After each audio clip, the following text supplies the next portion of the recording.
Terima kasih Kang Farhan. Ya, selamat pagi. Berikut tadi pengantar dari Kang Farhan yang mungkin dari sejak pertama kali kita membuka diskusi, membuka paparan ya Kang ya. Mungkin ini yang ke-487 kali saya mendengar paparan Kang Farhan. Tapi rasanya setiap saat itu saya agak bosan, malah ada lagi sesuatu hal yang terus tergerak bahwa apa yang saya lakukan masih belum cukup banyak untuk disabilitas dan masih banyak yang bisa kita eksplor. Dan kita lihat di sini mungkin untuk terutama untuk teman-teman akademisi, barangkali saat kita melakukan penelitian, melakukan suatu riset atau misalnya melakukan suatu analisa, masih banyak teman-teman kita yang masih belum melibatkan bahwa ada kelompok yang belum tersentuh atau terfasilitasi atau terpikirkan untuk hal itu. Jadi saya juga mewakili para pendiri dinas di sini yang namanya. Jadinya kami juga berharap semakin banyak akademisi yang terlibat, semakin banyak teman-teman yang punya pemikiran gagasan apa terhadap apa yang terjadi yang begitu dekat dengan kita yang mungkin selama ini tidak kita lihat. Bahwa di sini hampir berapa persen kan dari seluruh populasi dari keluarga itu 30% ada yang Indonesia, ya di Indonesia 20%. 20% bukan angka yang sedikit, itu bisa jadi teman-teman kita, saudara kita, dan one day kita juga nggak pernah tahu, kita juga akan jadi bagian dari 20% itu. Jadi mari kita sama-sama mendengarkan paparan Kang Denny ya. Ya, Kang Denny dari Geodesi ITB, dipersilakan Kang. Terima kasih atas kesempatan yang diberikan. Mungkin saya nanti bersama-sama dengan mahasiswa-mahasiswa saya, kebetulan dari Geodesi ITB, ada Kang Budi. Kebetulan Kang Budi ini sedang S2 dengan saya, S1 Geodesi, S2 Geodesi. Sekarang masih di BIG, di Badan Informasi Geospasial. Ya, kebetulan banget, jadi bisa nyambung gitu ya Pak Budi ya, dengan apa yang dilakukan oleh saya dan Kang Farhan. Kemudian ada lagi Bu Rina ini baru selesai S3, tapi backgroundnya arsitek, gitu kan? Backgroundnya arsitek, S1-nya arsitek. Entah gimana, mungkin dipengaruhi oleh kakaknya dan ayahnya supaya masuk ke geodesi. Padahal saya tuh ngapain sih masuk ke geodesi, gitu kan? Nah, tapi kekeh, gitu kan? Sampai akhirnya S3 juga di geodesi lagi, saya juga bingung, gitu kan?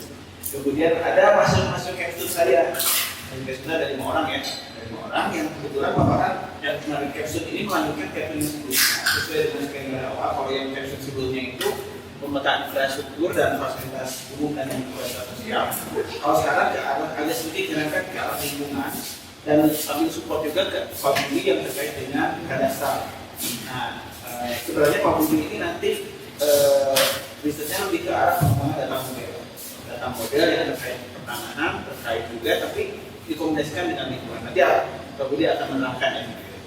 Nah, ya mungkin saya akan menjelaskan sedikit. Jadi intinya kolaborasi dengan Kang Farhan dan Dilas ini itu sudah dimulai dari 2 tahun yang lalu. Pak Farhan waktu itu punya banyak ide gitu ya, terkait dengan bidang ilmu yang memang dulunya Pak Farhan juga S1-nya geodesi gitu. Jadi Pak Farhan tidak melupakan geodesinya gitu ya. Walaupun sebenarnya Pak Farhan itu sudah banyak aktif di lingkungan, kemudian sekarang di perubahan iklim dan sebagainya.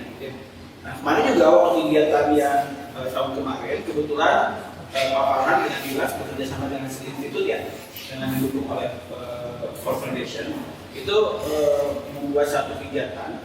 Salah satunya adalah ini yang kami support juga dari ITB untuk pemetaan infrastruktur dan fasilitas umum dan sosial. Dan kami coba libatkan juga mahasiswa, karena kebetulan sekarang ini di perguruan tinggi tugas akhir itu sudah diganti dengan mungkin semacam capstone project ya, atau project akhir lah gitu. Nah biasanya ada satu kelompok. Jadi kakak-kakaknya kemarin sudah ya dengan Pak Farhan sudah benar baru sekarang gitu ya. Jadi ini dikaitkan juga dengan karena tahun ini kita mencoba untuk meneruskan. Tapi sebelumnya mungkin sebagai introduction saya akan memperlihatkan dulu hasil yang tahun kemarin mungkin ya Pak ya. Jadi di sini judulnya pemetaan aktivitas infrastruktur Kecamatan Subur Bandung. Nah ini kenapa Kecamatan Subur Bandung ya? Pak Farhan nanti bisa menjawab ya, salah satunya karena mungkin Sumber Baru ini adalah center dari Kota Baru. Di situ ada kantor pemerintah dan banyak juga penggunaan lahannya juga bervariasi sekali besar ya. Ada industri, ada pertokoan, ada kantoran, kemudian juga ada pemukiman dan pemukimannya pun mungkin bervariasi.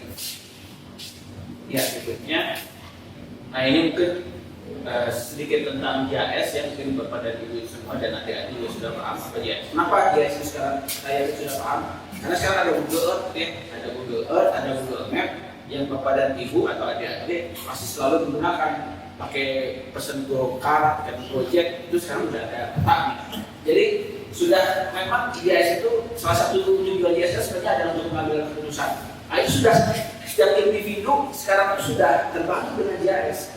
Contohnya misalkan sekarang hujan mau ke Dago, udah di gedung ini, searching kan jalurnya lewat mana nih? Oh di sini macet, di sana macet, itu enak banget. Jadi secara personal JAS sudah berfungsi untuk memberikan alternatif atau keputusan yang tujuannya untuk membantu setiap individu ya, dalam mengambil keputusan secara spasial, secara keuangan. Tadi Pak Farhan sudah bilang keuangan. Nah, tapi bagaimana informasi-informasi ini yang bersifat viral ini bisa juga diakses oleh para disabilitas. Nah, tadi Pak Farhan memberikan contoh yang bagus sekali ya.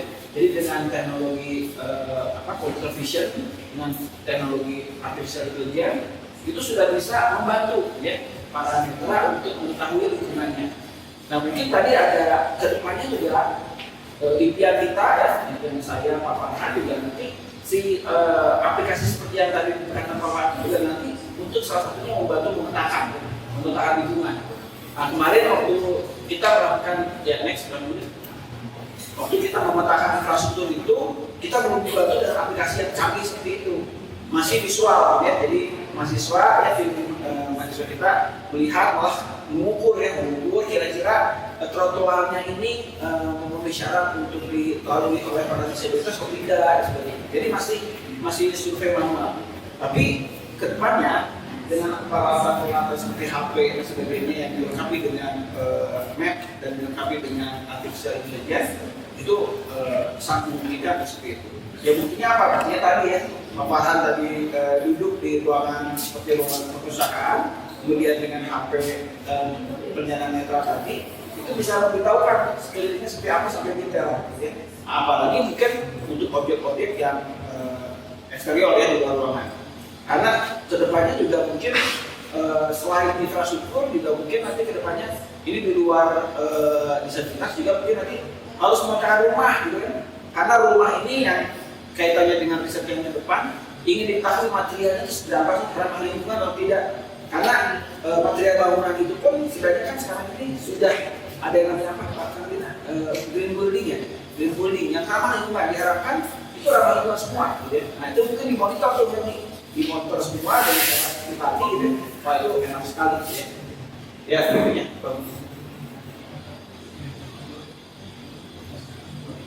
nah ini jadi sebenarnya dari sisi informasi geografi sebenarnya ada satu referensi ya, ada satu makalah dari College tahun 93. Dia mencoba mengembangkan yang namanya geografi disabilitas. Geografi disabilitas ini adalah geografi yang berfokus pada mempelajari pengalaman penyandang disabilitas dan hubungan haluan dan manusia. Jadi sebenarnya tahun 93 pun sudah ada yang mengkaji ilmu keuangan ini atau ilmu geografi dengan hubungannya dengan para penyandang disabilitas. Ya.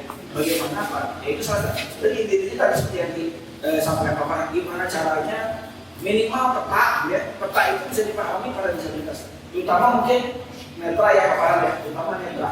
Ya. Karena netra ini sangat terbatas sementara peta itu kan visual ya. Tapi netra mungkin bagaimana caranya bisa dibantu dalam mempelajari hubungan dengan ruangnya. Ya. Nah ini sebentar Pak Budi, kalau Pak Budi selalu begitu, selalu memberikan sabotase. Nah, salah satu tantangan utama pengembangan kota Medan adalah menyediakan lingkungan hidup yang nyaman bagi warganya, termasuk penyandang disabilitas. Nah, ke adik-adik mahasiswa yang kemarin melakukan pemetaan infrastruktur itu, saya selalu menekankan bahwa tingkat kenyamanan infrastruktur, aksesibilitas dan sebagainya itu, kalau misalkan para disabilitas itu sudah merasa nyaman, ya otomatis masyarakat luas pun akan nyaman. Kira-kira jadi parameternya itu. Jadi parameternya kalau disabilitas sudah nyaman, ya pasti semuanya juga nyaman. Kira-kira itu ya. Kemudian ini di tingkat kenyamanan di suatu perkotaan itu ya akses juga transportasi. Saya pernah dapat satu ceramah dari dari seseorang gitu ya, bahwa pimpinan daerah itu mulai dari Pak Lurah, Pak Kades sampai tingkat tertinggi itu parameter yang paling bisa dirasakan oleh masyarakat itu adalah sebenarnya kalau jalan yang mulus gitu ya, wah itu senang masyarakat. Di desa saya pun kalau jalannya mulus, oh enak gitu ya. Kenapa? Karena logistik kemudian menyalurkan hasil pertanian dan sebagainya itu lebih lancar. Ya, jadi aksesibilitas transportasi ini sangat penting ya. Apalagi kalau misalkan akses transportasi itu nyaman digunakan oleh para disabilitas maupun lansia. Kemudian termasuk juga dalam hal kaitan juga dengan aksesibilitas juga, fasilitas umum dan fasilitas sosial juga perlu diperhatikan. Ya. Sekarang ini banyak bangunan-bangunan yang mungkin belum ramah disabilitas. Ya. Tadi Pak Farhan cerita ITB aja gitu ya, ITB yang berarti arsiteknya ya, di arsiteknya itu sudah buat gitu dan memang sudah ada ramp untuk para penyandang disabilitas, tapi ternyata belum nyaman gitu ya. Jadi artinya mungkin perlu dipelajari lebih lanjut bagaimana sih sebenarnya yang seharusnya ya dari sisi pembangunan infrastruktur tadi. Kemudian, nah ini yang kemarin kita sebenarnya ingin masukkan juga dalam capstone yang tahun kemarin, keadaan ekologi ya, lingkungan dan sebagainya. Hanya sayangnya kemarin kita hanya sampai sebatas ke transportasi dan infrastruktur, yang ekologi ini atau lingkungan ini belum sempat. Nah insya Allah tahun ini kita coba mulai dengan capstone yang baru ya. Kita coba, karena nanti capstone Anda itu nanti dikaitkan juga dengan capstone yang sebelumnya ya. Jadi bagaimana ruang terbuka hijau yang sudah ada di teksi itu bisa memberikan kenyamanan pada aksesibilitas yang sudah ditetapkan sebelumnya dan lain-lain. Selain juga nanti support Pak Guni terkait dengan karbon dan ya berikutnya. Nah ini Kecamatan Sumber Bandung ya seperti overview-nya. Jadi ini adalah daerah studi kasus kita, gitu ya. Areanya sebenarnya tidak terlalu luas sekali, hanya sekitar 320 hektar. Dan kita kemarin sudah mendapatkan peta dasar ya, mungkin itu ada foto-fotonya peta yang sebagai karena kita berbasis keuangan ya, orang geodesi itu kan sebenarnya tugasnya membuat peta yang nanti bisa digunakan untuk berbagai keperluan ya. Dan sekarang ini malah sekarang peta ini sudah mengarahnya ke peta-peta 3 dimensi ya, seperti contohnya di Google Earth dan sebagainya. Nah, kita sudah punya 2 dataset ya, tahun 2016 dan 2023 ya. Mungkin kalau nanti capsule yang sekarang perlu coba satu tadi nanti kita coba adakan. Di sini juga kita lihat bahwa tutupan lahannya itu terdiri dari perkantoran, perumahan ya. Kemudian juga ada industri juga ya. Dengan jumlah ternak keluarganya cukup banyak juga ya, 1.493 ya. Nah ini setelah tahun 2016, kondisi waktu tahun 2016 kita dapatkan dari Dinas Tata Ruang Pemerintah Kota Bandung ya. Alhamdulillah kita sudah ini. Walaupun demikian tahun 2023 kita juga mendapatkan data drone ya, data drone dari ATR BPN sebenarnya. Jadi yang 2023 ini kita dapat dari ATR BPN. Kita coba bandingkan bahan lahannya dan sebagainya. Mungkin Pak Budi nanti bisa bantu. Nah ini tutupan lahannya ya berikutnya. Nah ini juga kita juga memerlukan data kemarin data kontur ya, data kontur. Idenya kemarin kita ingin evaluasi data kontur dari contohnya dari drone, apakah bisa mengevaluasi sampai ke trotoar. Ternyata agak sulit ya karena idenya belum sampai ke sana. Mungkin kalau drone-nya agak terbang rendah mungkin bisa ya, tapi kita akhirnya analisa rem, kemudian trotoar dan sebagainya itu akhirnya kita secara terestrial ya. Agak sulit kalau apalagi sudut Bandung ini banyak juga jalur pedestrian yang ditutup oleh vegetasi, jadi agak sulit kalau kita dari berikutnya. Nah kegiatan tahun kemarin itu sebenarnya adalah yang pertama pemetaan persebaran penyandang disabilitas dan lansia. Sebenarnya seharusnya sih dari data pemerintah yang sekarang harusnya sudah ada ya data tersebut. Tetapi kita agak sulit untuk mengaksesnya sehingga kemarin kita survei kembali ya. kalau kita tahu Bappenas, BPS, sebenarnya kan mereka juga sudah melakukan survei ya, survei sosial, survei punya nasional, fix sosial atau apa.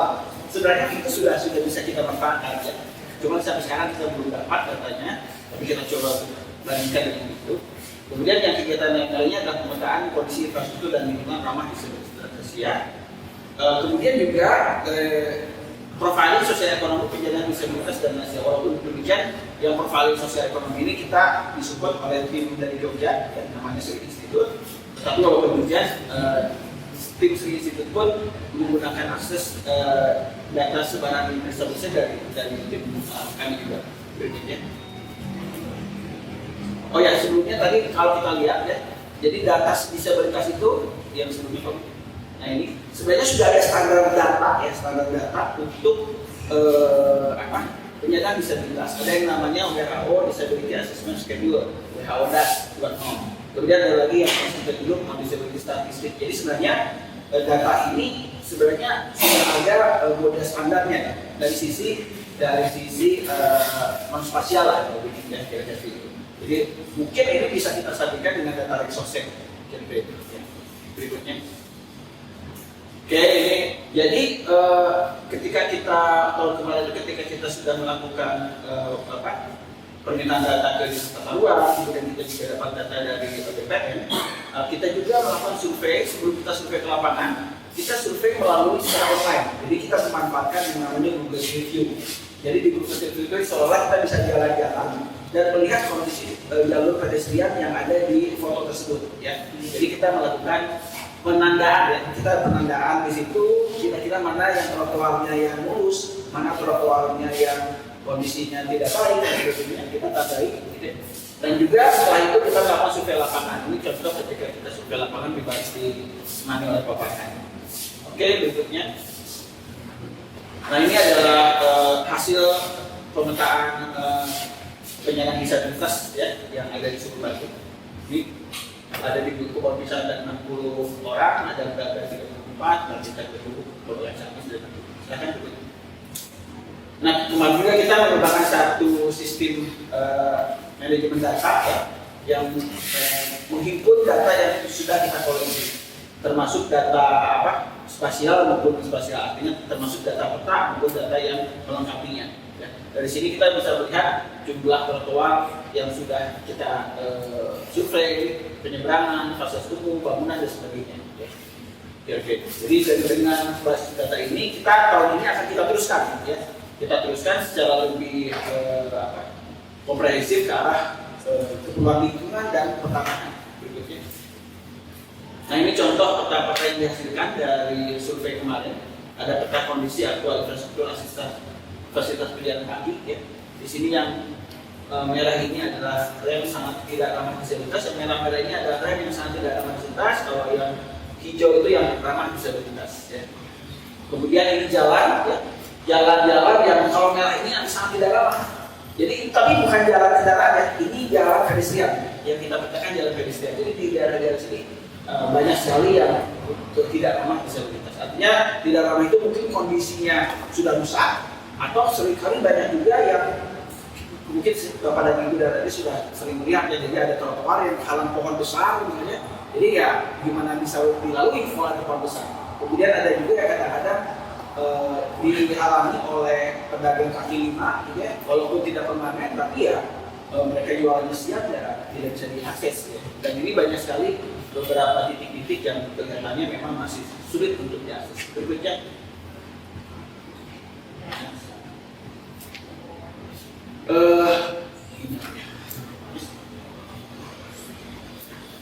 saya yang sabotase diri sendiri.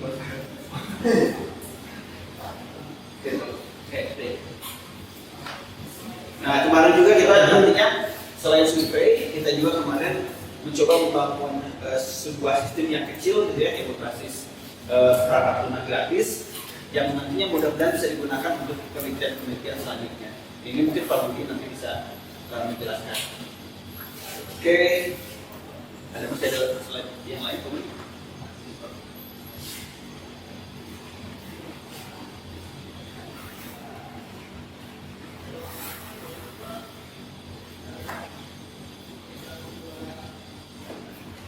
Nah, hasil pemetaan yang kita lakukan kemarin, kalau belum paparan sebenarnya sudah dibaca juga ya paparan oleh pemerintah Kota Bandung, mudah-mudahan bisa dimanfaatkan ya oleh pemerintah Kota Bandung dalam pengembangan kawasan sumber Bandung yang inklusif ya itu. Dan mudah-mudahan nanti di pemerintahan Kota Bandung yang selanjutnya itu bisa lebih tingkatkan lagi intinya paparan bagaimana pengembangan kawasan inklusif ini bisa diterapkan di seluruh daerah area di Kota Bandung. Nah ini kita juga membuat peta tematik peta kondisi aktual infrastruktur kapasitas pejalan kaki. Jadi kita coba buat dalam bentuk peta tematik yang sebenarnya peta tematik kondisi dari infrastruktur. Ini yang merah ini yang akses sangat sulit dan sebagainya. Ini juga ada statistiknya ya. Ada berdasarkan kelas jalannya, ada dari sekian kilo yang rusak, kolektor sekian kilo yang rusak dan sebagainya. Kalau kita lihat memang arteri ini jalan arteri itu jalan yang besar itu kebanyakan sangat sulit ya, dan 50% yang lebih itu sulit untuk dilalui oleh para penyandang disabilitas. Kalau di jalan lokal atau jalan lingkungan perumahan ya lumayan lah ya. Kalau besar juga ya, hampir 75% ya, dari 75%-nya sulit. Jadi sebenarnya kawasan di kita sebenarnya secara umum memang belum ramah disabilitas ya, jadi sulit untuk diakses. Berikutnya ini kita buat dalam bentuk lain ya, tingkat pembangunan anak disabilitas ini area hijau ini yang sangat mudah untuk diakses seperti fasilitas umum maupun fasilitas sosialnya. Kalau yang merah ini sangat sulit ya.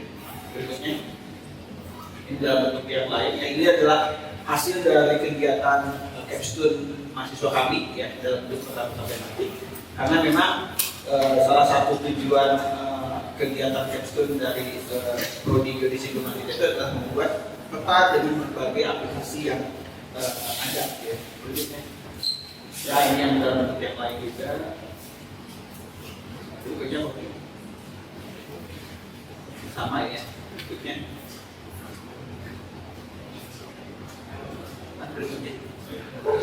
ini sama semua ya. Ini berdasarkan ini ya, berdasarkan jenis masuknya. Kalau ini berdasarkan tadi itu fasilitas ibadah ya. Jadi fasilitas ibadahnya di mana saja, mana yang mudah untuk diakses, mana yang tidak, itu bisa kelihatan. Ya, jadi contohnya ini adalah fasilitas ibadah di daerah hijau ini yang memang mudah untuk diakses. Tapi kalau yang merah ini artinya sulit untuk diakses. Gitu. Mungkin ini kelihatannya sulit diakses karena ini ada perkantoran ya, mungkin di sini ada perkantoran. Ini kalau tidak salah ada Pondok Siliwangi dan sebagainya, mungkin masjid dan kompleks sebagainya yang mungkin di situ agak sulit untuk dijangkau. Berikutnya,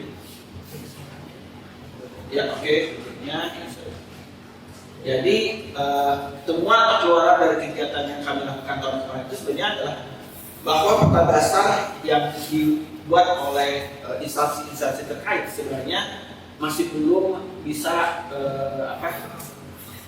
digunakan dalam analisis untuk mengevaluasi tingkat aksesibilitas terutama untuk penyandang disabilitas. Contohnya peta kota ini kalau kita lihat kebanyakan membuat skala 1:1000 gitu ya. Tapi di situ belum bisa kita melihat mana jalur-jalur pedestrian dan sebagainya. Apalagi kalau kondisinya pasti belum ada ya. Jadi di sini juga, tapi kalau kita lihat di standar peta internasional untuk 3 dimensi, sebenarnya jalur-jalur pedestrian itu sebenarnya sudah ada ya. Harusnya sudah ada, tapi nah itu mungkin salah satunya nanti Pak Budi nanti akan cerita bagaimana yang seharusnya ya.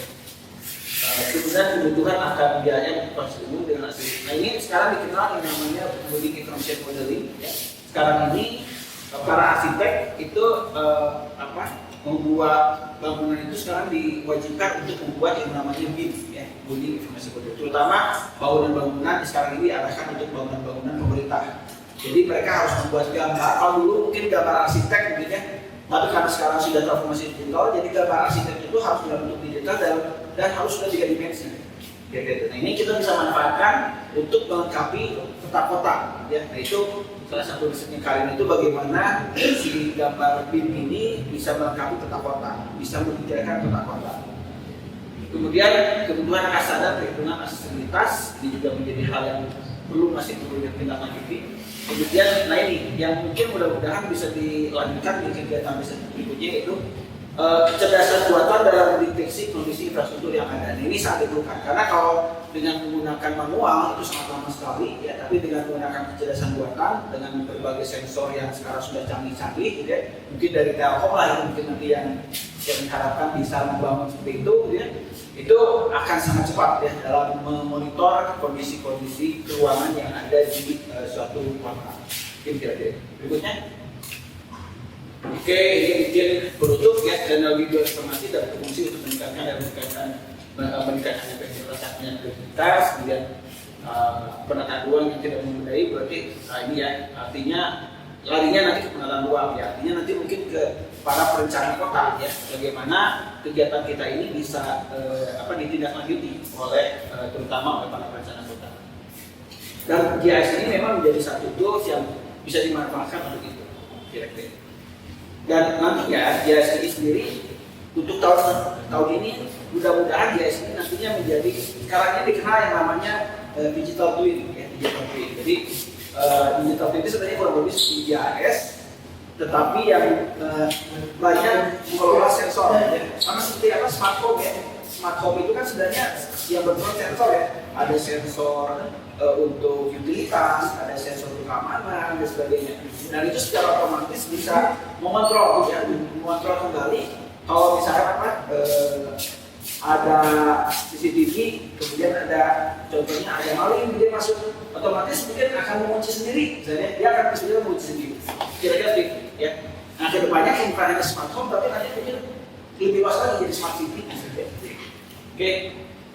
Mungkin dari saya itu, berikutnya mungkin masih ada waktu ya, silakan Pak Budi untuk, kalau Pak Budi menjelaskan apa yang akan kita lakukan ke depan. Kalau yang saya terangkan ini adalah apa yang sudah kita lakukan.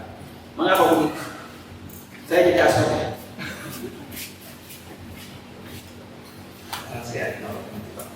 Oke, terima kasih atas waktunya. Assalamualaikum warahmatullahi wabarakatuh. Mungkin perkenalan dulu ya, saya Budi Hedi Nugroho dan seperti sudah dijelaskan tadi saya mahasiswa S2 Teknik Geodesi dan Geomatika. Jadi saya di bawah bimbingan Pak Denny dan ini saya akan menjelaskan tentang kegiatan yang saat ini sedang berjalan, yaitu survei dan pemetaan berbasis kadaster untuk perkiraan jejak karbon. Jadi kalau tadi kita berbicaranya tentang utilitas dan juga fasilitas umum ya, saat ini kita bicaranya udah lari ke arah yang mulai ke arah yang ekologinya gitu. Jadi bagaimana kita menata ekologi yang ada di sebuah kota dan tadi tapi berdasarkan berbasis dengan data-data geospasial. Gitu. Dan di sini juga teman-teman yang dari adik-adik dari S1 juga itu terlibat di sini untuk kegiatannya. Jadi ini sih tanda kutip buat tim yang jalan paralel ya, saya dan juga teman-teman investor.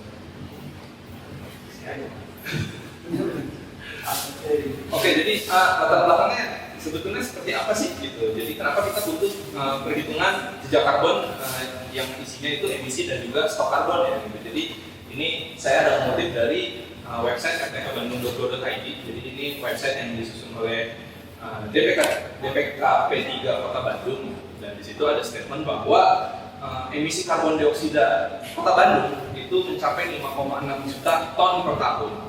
Dan di situ juga disebutkan bahwa emisi 5,6 juta ton per tahun itu baru diambil dari sumber emisi berupa penggunaan energi. Jadi misalnya penggunaan kendaraan, penggunaan listrik, ya kegiatan kita kali ini ya itu juga sebetulnya salah satu penghasil emisi ya gitu. Dan dari sisi energi itu saja sudah menghasilkan 5,6 juta ton. Dan diperkirakan juga dari kendaraan, misalnya dengan jumlah kendaraan yang ada di Kota Bandung itu sekitar 500.000 katakanlah totalnya, itu ada sekitar tambahan 4,5 juta ton per tahun. Sebetulnya data ini valid atau tidak itu cukup kita modelkan di kegiatan kita kali ini gitu. Dan jadi pemetaan emisinya juga kita lakukan di resolusi sangat tinggi ya. Jadi pemetaannya juga resolusi sangat tinggi. Jadi tadi memanfaatkan data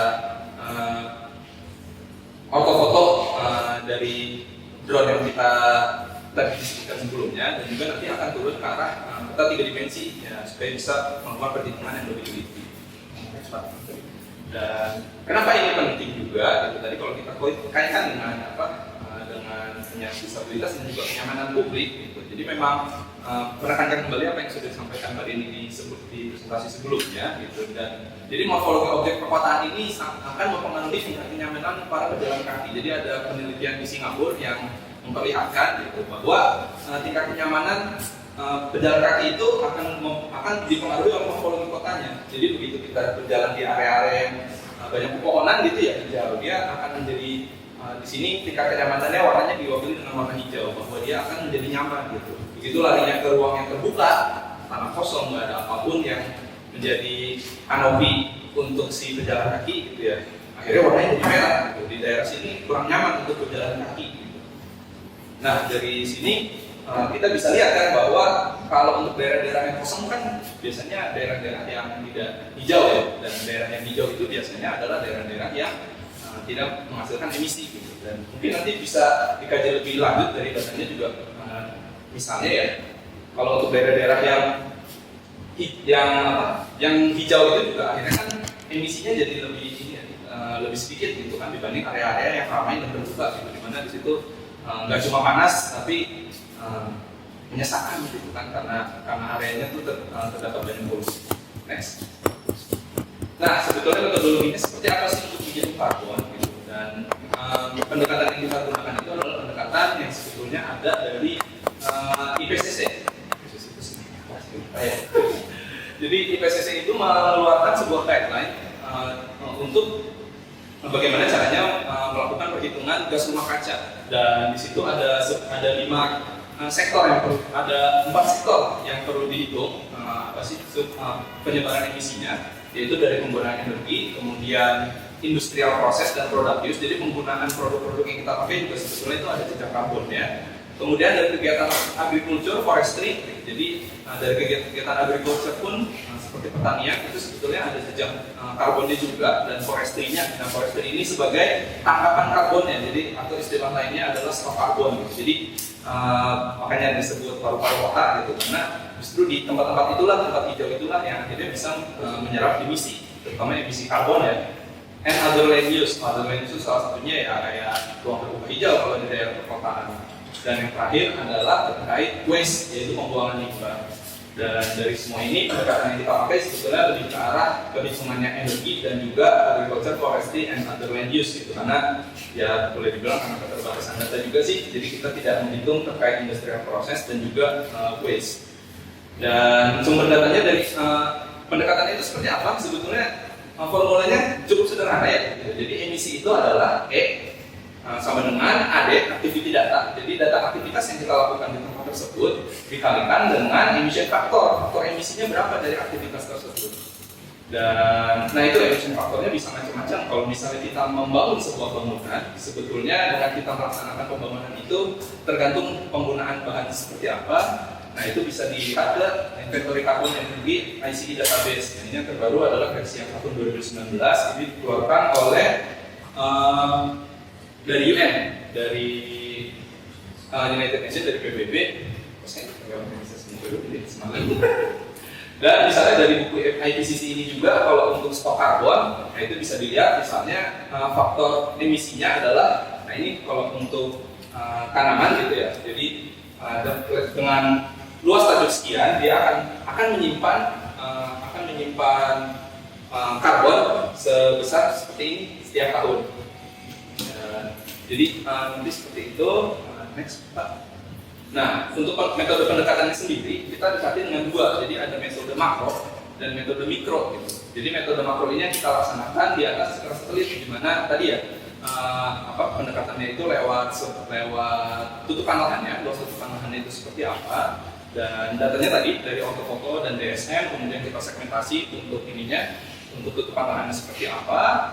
Dan akhirnya kita punya data untuk peta tutupan lahan tahun 2016 dan 2023. Jadi 2016 itu ada kegiatan pemetaan Kota Bandung, dan kita bisa dapat datanya juga. Dan 2023 yang tadi yang menggunakan drone. Jadi walaupun sumber datanya menggunakan sensor yang berbeda, tapi datanya cukup identik ya, karena resolusinya mirip.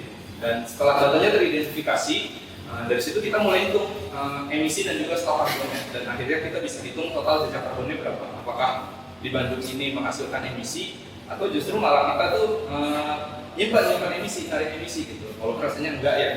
kan kita pengen cari nanti keseimbangannya dan kondisinya seperti apa di Bandung.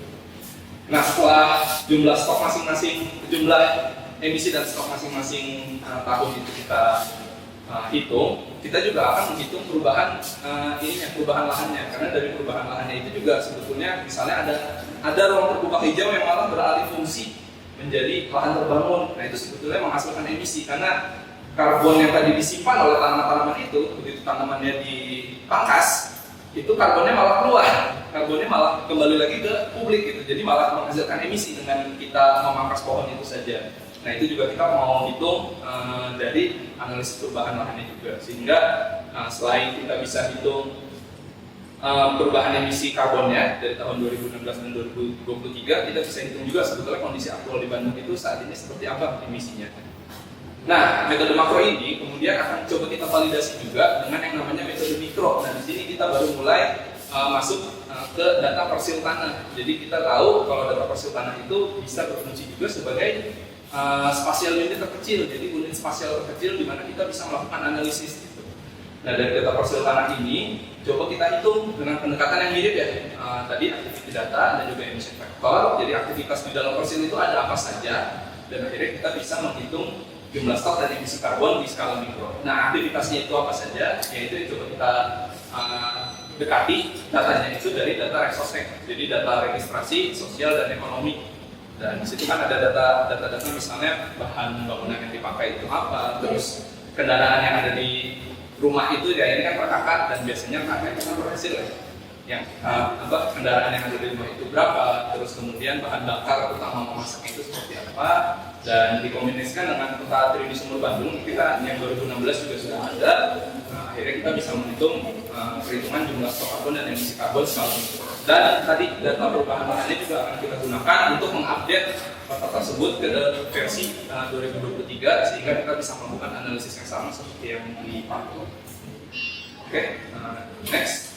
Nah, ini untuk yang metode makro ini. Nah, ini tadi pendekatannya lebih ke arah tutupan lahannya sebetulnya ada apa saja yang bisa kita tarik dari data citra tadi ya, dari data citra foto resolusi tinggi.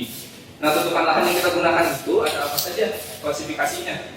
Jadi yang bisa kita hitung karbonnya itu klasifikasinya kurang lebih seperti ini. Ada tanah kosong, perairan, rumput, pohon. Nah, ini jadi ruang hijaunya itu dibagi dua ya, karena rumput dan pohon itu kemampuan menyerap karbonnya berbeda. Kemudian lahan terbangun. Nah, ini mulai dari biasanya objek-objek yang diperkeras, jadi antara bangunan, jalan, dan semacamnya. Dan ditambah satu lagi yang sifatnya itu lebih ke kegiatan, bukan ke tutupan lahan, jadi itu kegiatan transportasi. Nah, ini klasifikasinya sendiri kita coba dekati dengan metode artificial intelligence. Next.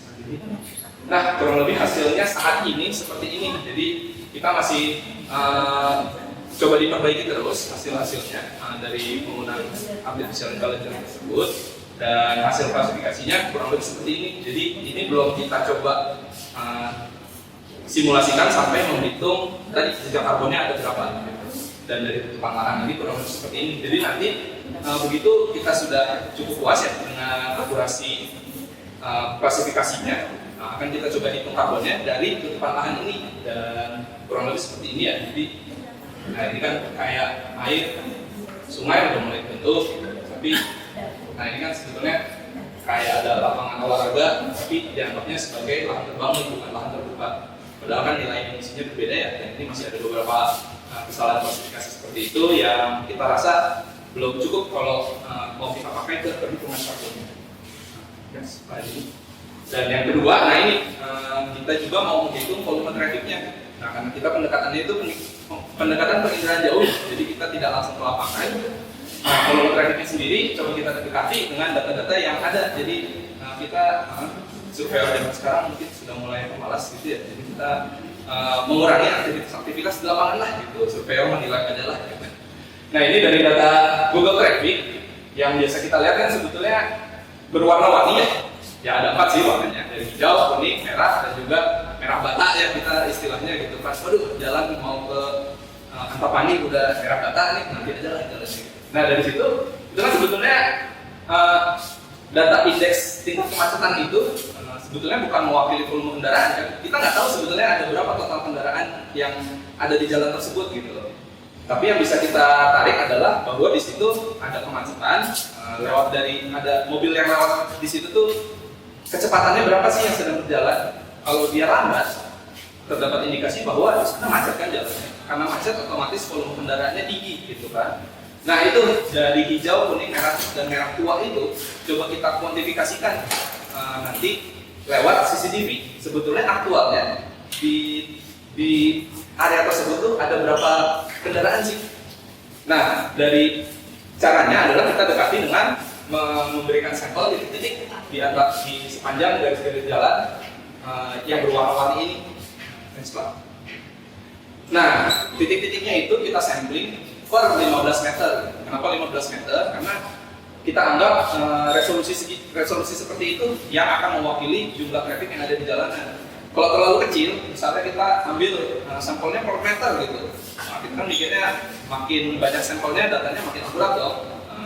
Tapi kalau kita lihat kondisinya, mobil aja kan rata-rata panjangnya 4 meter gitu.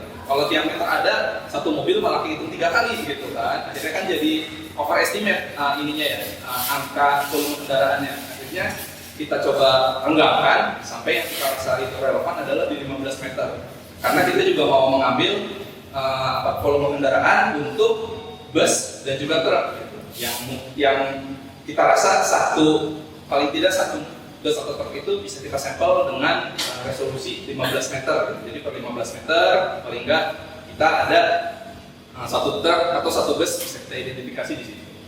Dan nah di sini jadi volume jenis kendaraan yang ada di dalam masing-masing titik itu nanti roda 2, roda 4, bus dan truk. Nah nanti begitu kita sandingkan, nah misalnya seperti ini. Jadi ini ada titik salah satu aja misalnya di sini. Nah di titik ini coba kita lihat di CCTV saat kondisi hijau seperti ini, volumenya kendaraannya ada berapa sih? Kendaraan pertama, mobilnya ada berapa, motornya ada berapa, bus ada berapa, truk ada berapa. Kenapa kita bagi 4 ini? Karena ternyata konsumsi kendaraan per masing-masing jenis kendaraan itu kan beda ya. Akhirnya karena konsumsinya berbeda, emisinya juga masing-masing akan berbeda. Jadi kita rasa pembagian keempat jenis kendaraan ini akan memberikan akurasi yang lebih baik untuk perhitungan volume volume emisinya. Gitu. Nah, jadi saat ini memang kita metodologinya yang sudah ready dan yang sedang teman-teman yang mengerjakan ini teman-teman Capstone ini dan yang sedang mereka kerjakan sekarang adalah nongkrongin CCTV-nya gitu.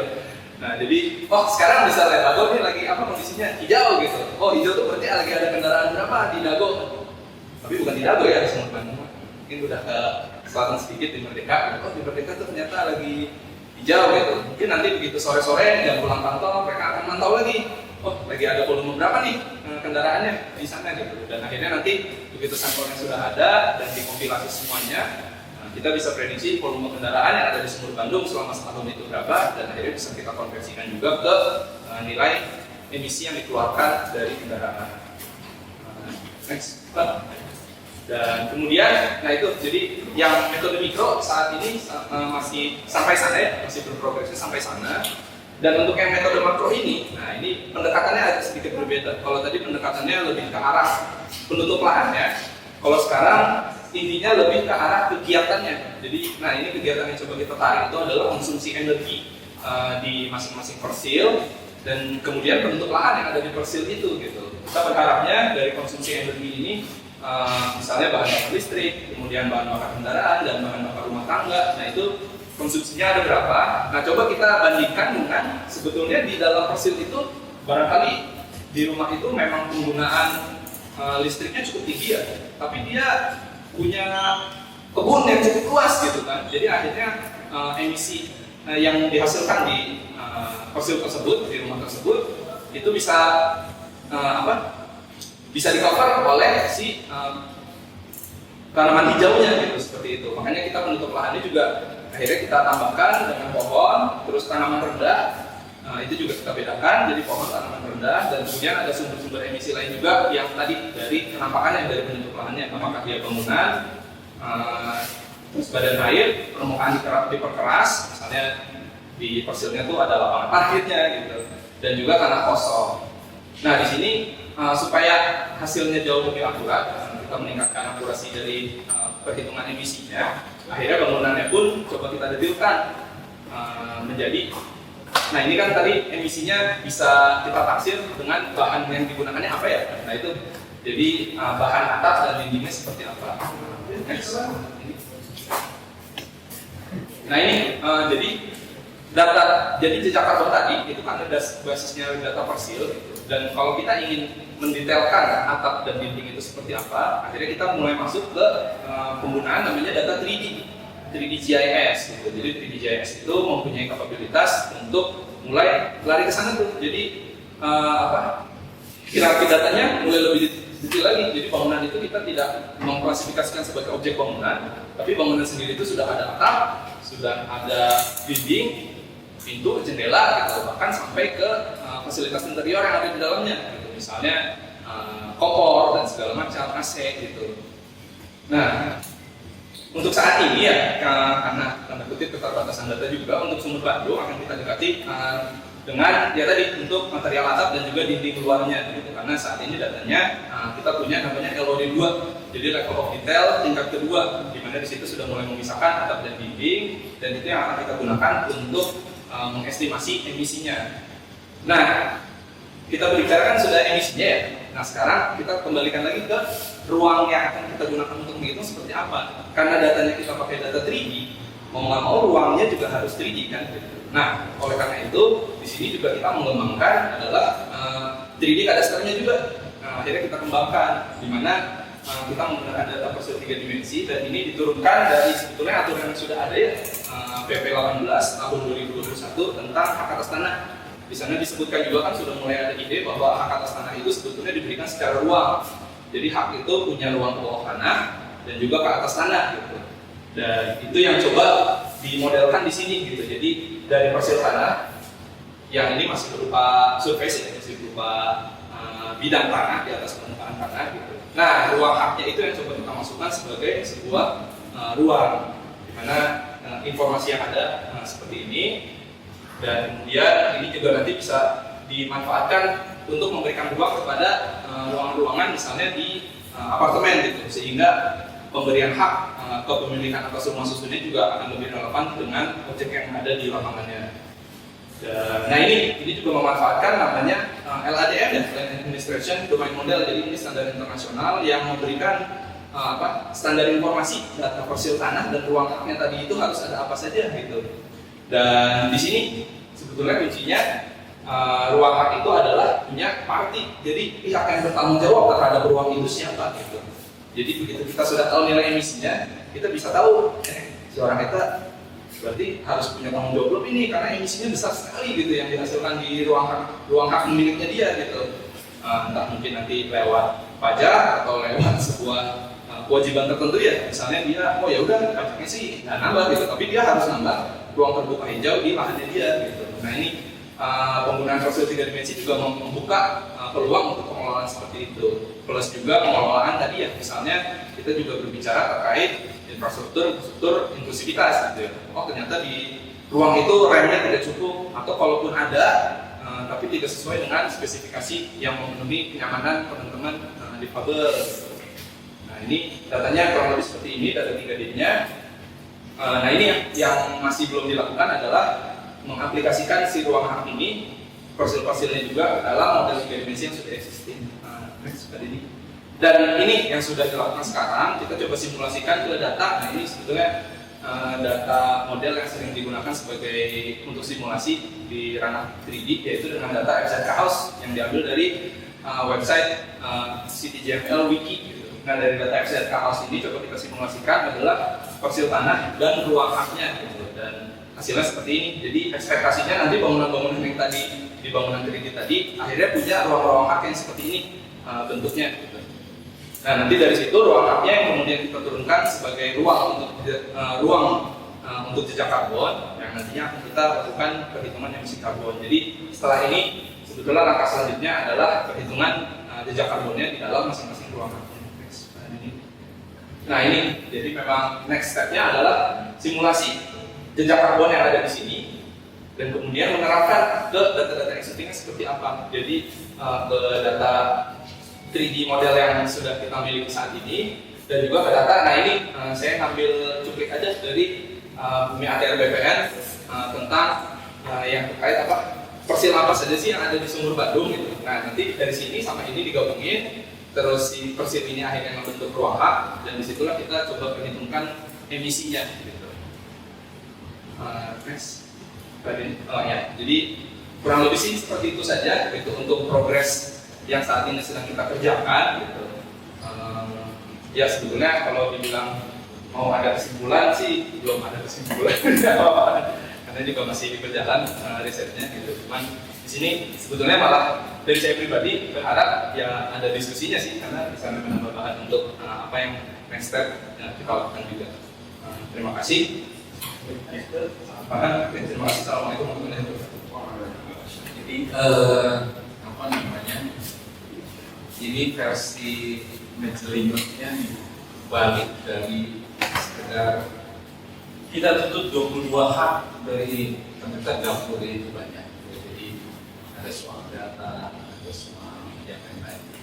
Nah mungkin sedikit memberi konteks dalam 3 hari ke depan, 2 hari besok dan lusa itu kita akan membahasnya secara keseluruhan. Tadi kita komentar data. Siang ini harusnya Adbang itu hadir ya, beberapa teman hadir. Sebenarnya kami ingin nanya apa pengamatan di antara teman-teman itu semua yang ada. Yang kedua, katakanlah tantangan atau peluangnya. Yang ketiga, kalau kita ingin melakukan kolaborasi itu di mana? Nah, dipublikannya itu ada di tadi Kecamatan Sumur Bandung. Jadi kita ingin ke Pak Wali Kota ya, ke Yuju nanti Sonten. Pas itu kita mau konkret nih Sumur Bandung itu harus ada contoh inklusivitasnya. Yang kedua, tahun depan kan Asia Afrika. Jadi kita nggak malu-malu ini kita ngomong inklusivitas, kalau tomat aja dikuling kan, kayak gitu. Nah itu ya. Jadi ini satu keseluruhan, kita bertahap data, nanti ada menariknya teman-teman yang melakukan penelitian, ada Smartphone, ini ya dari Unitelco. Difabel dan lansia itu di Sumur Bandung jumlahnya hampir sekitar 20%, sekitar hampir 5.000 orang. Nah itu kalau ada juga rumahnya yang berlantai tanah, ternyata kami bereksperimen dan berkolaborasi, salah satunya membuat rumah yang bisa diselesaikan dalam 3 hari, yaitu ramah lingkungan, tetapi dalamnya itu perlu tadi mempertimbangkan konsekuensi, harganya pun murah gitu, terjangkau ya, 40-50 juta ya. Dan kalau memang serius pemerintah ini mau mengadakan rumah yang 3 juta orang itu sebetulnya mestinya Sumur Bandung dapat 5.000 rumah gitu gitu untuk dibangun dan lansia. Yang lainnya aspek-aspek yang lebih teknis misalnya bagaimana secepatnya dalam 100 hari Pak Wali Kota itu mengeluarkan edaran supaya kafe dan restoran itu ada remnya. Itu kan terlampau susah.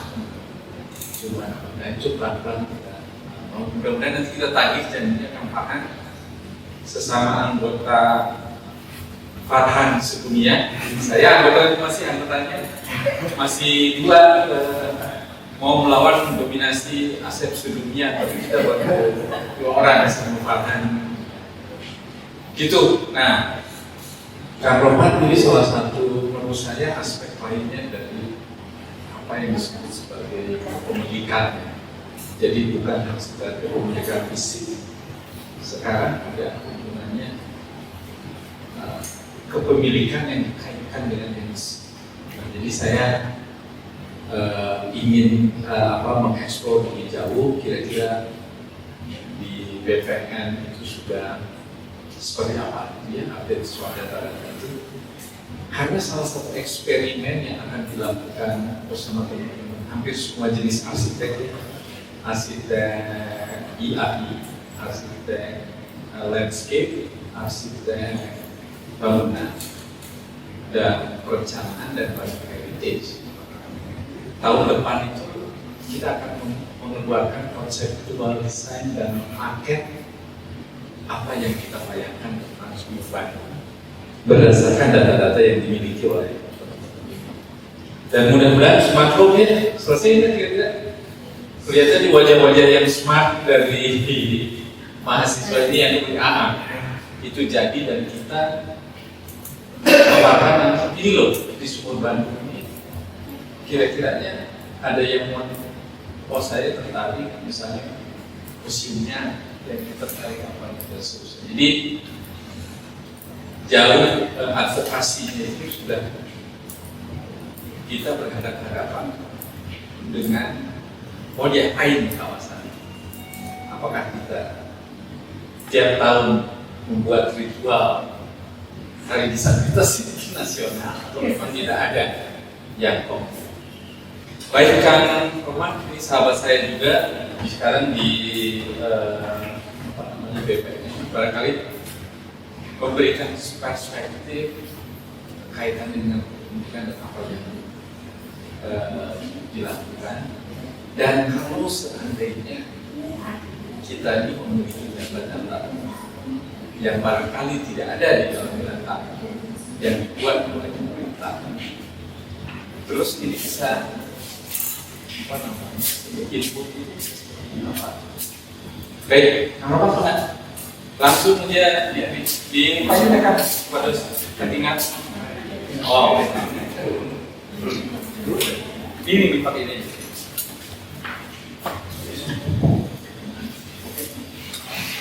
Assalamualaikum warahmatullahi wabarakatuh kan paham ini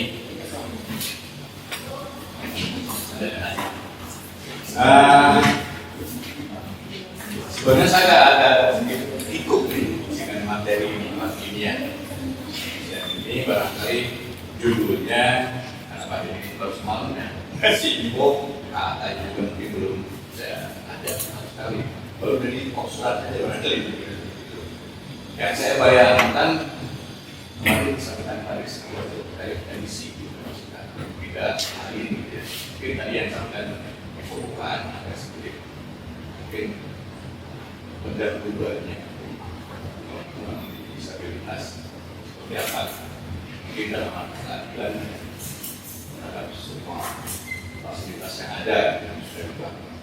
Nah, BPN mungkin sudah berusaha membuat walaupun memang memetakan memberikan hak. Walaupun sampai saat ini dia baru 60% tetapkan masih berwaktu. Walaupun Pak Presiden berharap 2024 ini selesai memetakannya dan memetakan dari sertifikat karena beberapa hal yang mungkin tidak semata bisa diberikan. Nah, usaha kami dalam rangka percepatan pemetaan ini Bapindo sudah melakukan sesuatu yang memang luar biasa 2023 jadi mulai dari dalam rangka percepatan pemetaan ini apa sih yang dari sisi anggaran itu terbatas dari sisi SDM juga mungkin masih terbatas juga. Nah, beliau dalam menggunakan foto yang diperoleh oleh menteri yang punya akurasi yang bisa dilakukan pengetahuan. Lebihnya nanti bisa dilihat mengidentifikasi 3 dimensi. Malah Bapak Ibu sekarang menginginkan semua bidang tanah itu memetakan apa permukaannya, walaupun belum 3 dimensi. Wajib memetakan apa dalam rangka kontribusi dengan kepada maka karena kan kita BPN arahnya ke hak belum lari ke istilahnya komisi dan sebagainya menurut saya. Tapi mungkin ini jadi masukan juga buat walaupun tidak di BPN bisa memberikan usulan ke instansi terkait siapa sih yang berhak menilai itu, menilai memberikan aturan terhadap pengeluaran emisi ya, pengeluaran karbon itu apa yang anda itu maksimal sekian. Nah, kita harus ada kalau itu dari data bidang tanah luas di perumahan kan 100 meter. Nah, dari 100 meter itu kira-kira maksimal berapa sih? Karena penggunaan kita juga sekarang orang itu ingin mudah, saya lihat ingin mudah semua. LPG itu kadang-kadang sebulan bisa jadi 5, bisa jadi ya. Maka rumah ini dari LPG itu ada berapa? Kendaraan mungkin 2, 3, 4. Ada yang pakai pertama, mentah dan sebagainya. Ada yang pakai solar. Mungkin di rumahnya kan dari rumah, sementara dia di rumah juga keluar emisinya tambah sedikit. Agar dia berjalan di luar kan mungkin begitu banyak membuang karbon. Nah ini kan yang harus diatur pemerintah. Mereka sebenarnya aturan itu mungkin sudah ada barangkalinya, cuma tidak ada yang mengendalikan, tidak ada yang mengendalikan. Termasuk di BPN. BPN kan sudah memberikan hak. Di sana ada bisa dilihat kalau sekarang sudah digunakan ada dan mungkin di situ ada 3 elit ya, right? Security itu yang harus dipatuhi. Dari hak ada kewajiban, ada batasan-batasan harus di atau resi pemilik tanah. Ya kewajibannya apa sih? Misalnya ada area ini harus di atau rumah ini atau pekarangan atau ini harus dimanfaatkan, didayakan sehingga tidak menjadi terlantar. Hak milik aja secara kalau terlantar akan dieksekusi menjadi terlantar sekarang. Nah, sekarang itu baru HGU besar aja yang kita terdebak lah karena kelihatan kalau orang kecil kan siapa yang mengendalikan karena BPN itu nggak bisa kan HGU tak kendaraan pos 2 hektar, 200 hektar, ini dimanfaatkan 100 hektar bisa jadi kelihatan. Nah, ini yang kita kendalikan dari sisi pemanfaatan. Kalau masalah industri saya juga kurang tahu apa dari sawit itu menghasilkan oksigen cukup lebih atau dengan originalnya tanam tumbuh yang ada yang lebih baik atau seperti apa kita belum tahu. Nah, ini mungkin dari 3 yang diharapkan itu selain mungkin 3 ada pembatasan terhadap haknya. Misalnya kita punya tanah di pinggir sungai, ada 100 meter. Nah ini ada pembatasan area 11 ini adalah untuk bimbel, jadi dibangun di pengisiannya atau persentasenya 10% saja yang bisa dibangun oleh bangunan. Tapi bangunan jenis apa ya kita juga harus diatur lagi dengan panggung biar sampahnya ini tidak bisa bagus seperti itu. Nah ini sudah dicantumkan sebetulnya, cuma ini pengendaliannya kan kita yang sulit. Di mana mungkin kawasan hutan, kalau adanya sekian ribu punya tanda batas, punya porsi hutan, tapi nyatanya kan bukan hanya kawasan saja, bukan secara fisik itu bentuk hutan. Kalau kawasan itu kan memang pernyataan bahwa itu kawasan, di dalamnya termasuk diri banyak fisik yang memang berupa hutan. Itu juga sulit kita mengendalikan. Apalagi benar bukan juga punya polisinya. Hanya ada dirjen pengendalian yang di daerah hanya nanti area politik yang memang terbatas membuat atas saja tidak begitu. Kemudian ada instansi terkait yang memang harus tidak itu. Termasuk ke area sendiri kan memanfaatkan bukan hanya bidang tanah, ada salah bidang saja untuk area geografis, sungai, danau, geografis dan juga jalan petakan semua. Apakah itu ada apa atau tidak, nah itu kita pegang semua. Nah terkait di pengendalian terhadap itu misalnya area trotoar itu pakai pemerintah punya kota, tapi yang mengendalikan kan siapa? Kan bukan BPN ya, tapi instansi terkait. Misalnya muncul situ toko atau warung media, sekarang sudah banyak di mana-mana lah. Kira-kira apalagi ya, itu kelihatan selalu luar biasa. Kayak bicara seperti itu. Tidak ada jalur apa ya, tidak jalurnya itu ternyata dibangun yang seperti itu paru-paru dan sebagainya. Mungkin juga masih tidak tahu siapa yang harus ikut satpol pp atau siapa, karena satpol pp kan mungkin bekerja jarang kali dengan dengan pemerintah dan SPJ terus ya. Artinya kan dengan topoksinya sebagai Polda Media otomatis akan bergerak, tidak harus dengan perintah saja seperti itu ya. Tugas-tugas itu tidak harus dikerjakan saja, otomatis dengan kewajibannya sebagai tugas. Tapi kan memang sulit karena masyarakat kita itu bermacam-macam ya. Untuk mengendalikan itu sudah dibangun area-area yang mungkin nyaman teman-teman bisa gitu kan, akhirnya tidak baik lagi. Jangan dari start tadi ya, sudah di protokol dari bangun tidak baik lagi.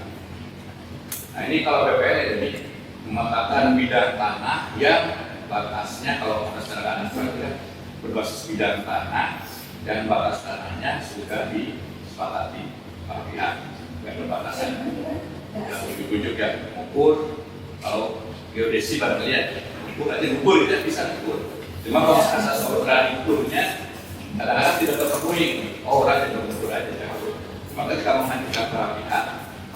Nah itu yang kesulitan di mana-mana tuh. Nah, kalau proyek kita bahas BPN saat ini PTS yang proyek yang sistematis kan itu yang kita harapkan bisa saling tunjuk ya batas sehingga area itu bisa diketahui luas penggunaan apa bangunnya kalau dari atas penggunaan ini bangun kebun atau perumahan ada pemanfaatannya sana orang pasti kalau perumahan bisa jadi oh ini ada toko ada apa maksudnya kos-kosan jadi seperti itu ada manfaat dari rumah. Nah ini yang saya belum tahu bagaimana sih timbulnya takut karena kalau kos-kosan pasti kan lantainya tinggi itu pasti tiap kamar ada kompor gas gitu ya itu juga pasti tiap lantai ada luar dari AC juga dari kompor dan sebagainya mungkin harus dihitung karena tiap jadi kalau dari 3D kan kita tidak tahu tingginya sekian apakah itu lantainya ada 10 atau 12 mungkin kalau dengan LOD 1 nggak kebayang juga ya untuk bisa melihat jumlah lantai terus konstruksinya berapa ini perlu diatur atau mungkin apa ya di hotel itu atau di apartemen itu udah ada aturan gelas memang sudah ada ya ada kompor kompor tapi kan kita nggak bisa mengendalikan dan mungkin kan ada yang kita bisa bayar sebenarnya kita nyaman sana oh itu berasa bisa dan mungkin kita bayar mau menjadi dari yang mau menjadi satu duit apa duit bayar dengan kantor jadi menghasilkan terus itu yang kita mengendalikan mungkin kalau dari BPN itu ada dari sisi bidang tanah hanya memberikan informasi yang selama ini yang informasi BTS yang wajib ya. Saya lihat kemarin dari BTS yang pendaftaran tanah sertifikat adalah penggunaannya, pemanfaatannya, kemudian apa bangunannya dan dibangun. Lain-lain mungkin tematik yang dibentuk mungkin timbul ketika kita identifikasi ketika kita bukan primernya ya, tapi mungkin ketika dibutuhkan dan seperti itu. Memang judulnya banyak, tapi mungkin ada 80 ya judulnya, barangkali ya. Mungkin di TV itu lebih banyak lagi yang BPN juga mungkin sudah banyak, tapi yang dimanfaatkan tidak banyak. Nah, pemanfaatan, penguasaan, objekta begitu yang sering digunakan. Mungkin sekarang ada tanah telantar, ada juga tanah telantar, atas sengketa, dibikin dari bidang tanah yang sudah dibangun oleh kita. Yang kita berharap karena kan PTSL itu dibangun pemetaannya kan desa masih tergambar semua masalah lain-lainnya. Mungkin kita nggak tahu ya tergambar atau tidak. Kalau yang rajin mungkin bisa jadi ini karena ada SOP-nya ini aja yang normatif aja dari normatif kadang-kadang karena beban kita cukup besar ada yang normatif sendiri lupa gitu di entry gitu ya akhirnya untuk menambah lain-lainnya mungkin agak sulit perlu waktu atau kegiatan lain untuk menambah informasi dari barangkali Pak ya masih dan Rohman jadi kalau seandainya kita mau mendetailkan informasi informasi yang ada di Sumur Bandung. Jadi inisiatif ini kan multi pihak yang sekarang ini lebih dari 20 organisasi yang terlibat, yang kemudian menghasilkan banyak temuan, lalu kemudian disampaikan kepada Pemkot dan kemudian diadopsi oleh pemerintah. Nah, kalau prosedur formal kita ada namanya rencana detail pembangunan. Tapi itu ternyata selain dengan apa yang kita butuhkan itu sama sekali kita itu sudah out of date, kan? Out of date dalam pengertian bahwa definisi legalnya itu pemanfaatan misalnya, tapi realitasnya tadi yang seperti di video itu saya tunjukkan. Jadi mekanisme itu ada. Nah,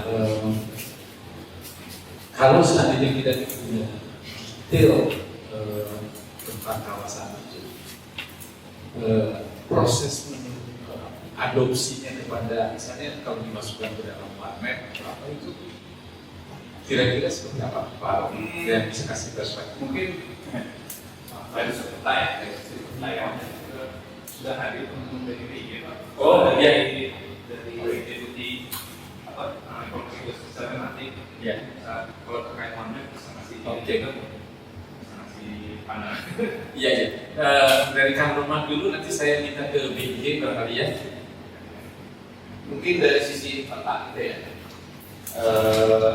sebetulnya sudah banyak yang sudah mungkin kesepakatan dengan teman-teman nanti juga sekarang berapa sih yang dibangun oleh BPN, Kutat BPN dengan KSP-nya ya, dengan petanya seperti apa. Nah ini sebetulnya ada apa ya? Peta itu yang bisa diberikan itu kan tidak bebas ya. Mungkin antar instansi yang surat menyurat dibolehkan dengan informasi yang dibatasi. Keluarnya aja untuk ide mungkin tidak boleh terlalu kelihatan. Tidak boleh terlalu walaupun sudah informasinya sudah umum, kita sudah bisa lihat di bumi yang cetakan bumi ATE aja seperti bumi ATE yang saya konsumsi masalah perlawanan itu bisa disepakati dan MOU dan sebagainya, informasi apa yang bisa diperoleh pemerintah. Itu barangkali Pak. Jadi dari proyek Sumur Bandung ini kolaboratif sebenarnya kita memiliki data yang tidak ada di dalam oleh pemerintah. Misalnya tadi yang Kang Denny sampaikan, kita bisa tahu persis ada sekitar 3.300 segmen trotoar, jenisnya apa, di mana dan lain-lain. Nah, kalau dulu proses one sebelum Pak Jokowi itu kan setiap 6 bulan kalau tidak salah ya, diperbaiki dan boleh dikasih input. Tapi sekarang ini kelihatannya itu hanya antar instansi dan kalau kita lebih kepada memberi masukan. Baik, mungkin saya bisa minta ini kalau siapa, Bulin atau juga Mas Wijaya atau Mbak Retno dari BIG kalau mau memberikan komentar gitu ya. Tadi isunya itu adalah inisiatif Sumur Bandung ini sudah memiliki satu data yang lebih detail bahkan yang tidak ada di dalam peta-peta yang ada di pemerintah. Misalnya gini, aksesibilitas infrastruktur detail kondisinya, termasuk juga jumlah daripada mobilitas penyandang disabilitas, termasuk juga profilnya. Yang itu juga tidak ada di dalam BPS ya. Karena tadi Kang Deddy menyampaikan kita ini belum sepenuhnya mengaplikasikan metode misalnya data yang dikaitkan dengan World Disability Statistic misalnya atau juga data-data lain yang lebih detail. Jadi barangkali karena ini sharing ya, jadi silakan kalau teman-teman di online yang mau memberikan pandangan, termasuk juga teman-teman di sini ya, kalau mau memberikan pandangan, ini adalah forum untuk menggali informasi dan bertukar informasi. Silakan. Siapa dulu nih yang mau komentar? Oh, boleh.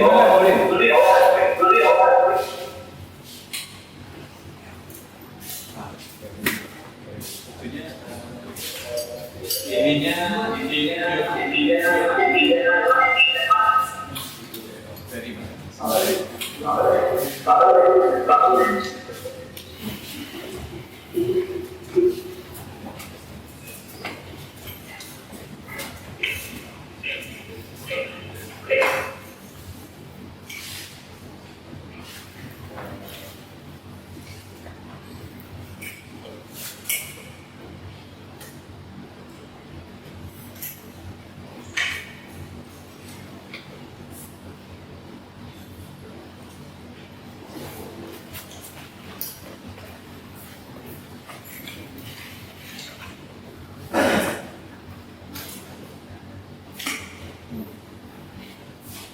Sudah bisa ya?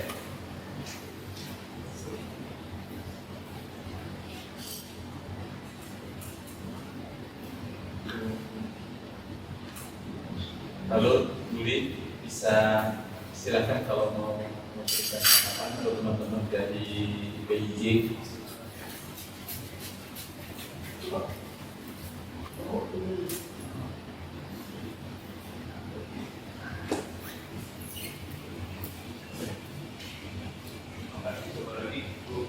Budi, maka dicoba lagi.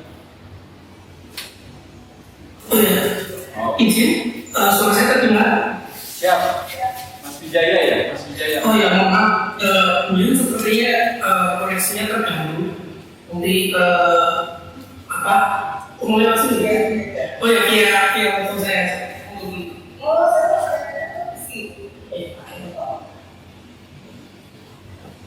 Oke, ini bagaimana? Ini ya, izin Mas Farhan, apa kabar? Nah, ini nggak bisa ya? Oh ya, mohon izin ini saya pakai kartunya Mas Sumo.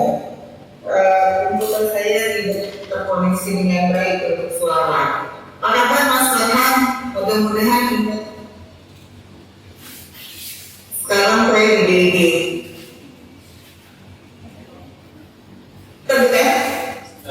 Terdengar.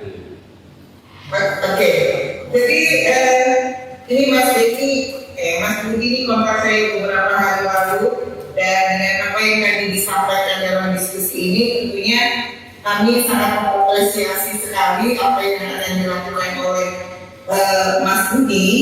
Dan kalau kami dari interaksi tematik ini sebetulnya suatu hal yang luar biasa, di mana sebetulnya pembuatan peta tematik ini pertama tidak hanya bisa dilakukan kementerian, lembaga dan pemerintah daerah, tetapi juga ini adalah yang bisa dilakukan oleh dalam konteks ini adalah partisipator masyarakat atau saat ini yang Mas Budi sedang melakukan melanjutkan pendidikan untuk tesisnya yang kemudian mendukung untuk para difabel ya, membuat satu paket tematik yang memberikan akses yang memudahkan para difabel. Tanggapan saya pertama adalah kita mempunyai kebijakan satu peta, tapi skalanya masih bisa 50.000 gitu kan. Dan sekarang yang dilakukan oleh Pak Budi ini ya untuk difabel tentunya adalah tadi disampaikan di peta 1 dan 1.000 ya yang akan dilakukan.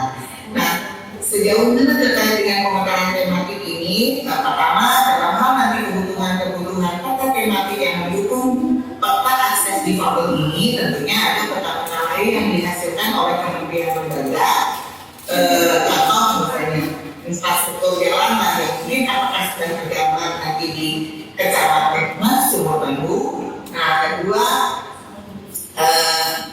terkait juga dengan bagaimana peta tematik dan difabel ini bisa diakui kalau digunakan sudah pasti ya.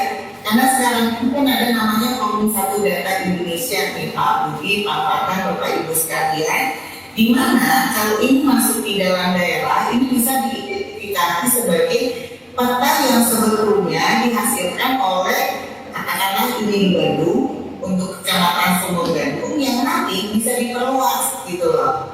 Nah ini adalah satu studi yang nanti bisa dikeluarkan ke Pemda. Pengguna data spasial di Bandung itu di Kominfo.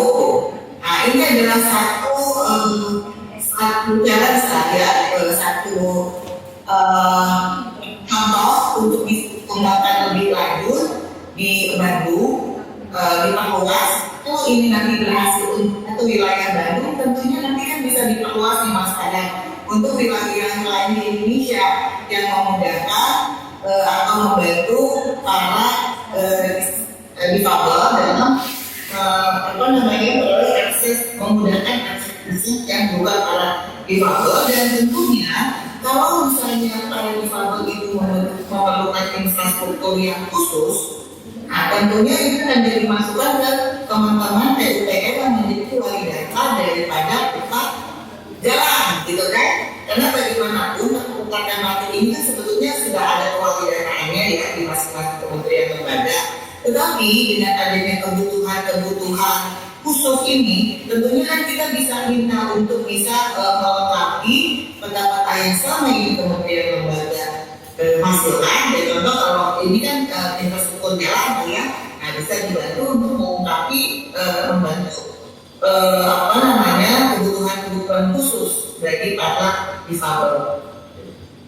Mungkin itu, tapi kalau secara peta dasar memang kita belum tersedia di DIG untuk skala jadi 1000 ya kalau tadi saya lihat dari bahannya Mas Budi. Saya nggak tahu ya PSL itu bisa membantu atau tidak jadi 100.000 memang belum masuk di tapi mungkin bisa berkomunikasi dengan teman-teman atau LPPN. Ada sesuatu yang perlu saya sampaikan untuk membuat aksesibilitas para difabel. Di portal kebijakan satu peta sekarang sudah dibuka akses untuk masyarakat.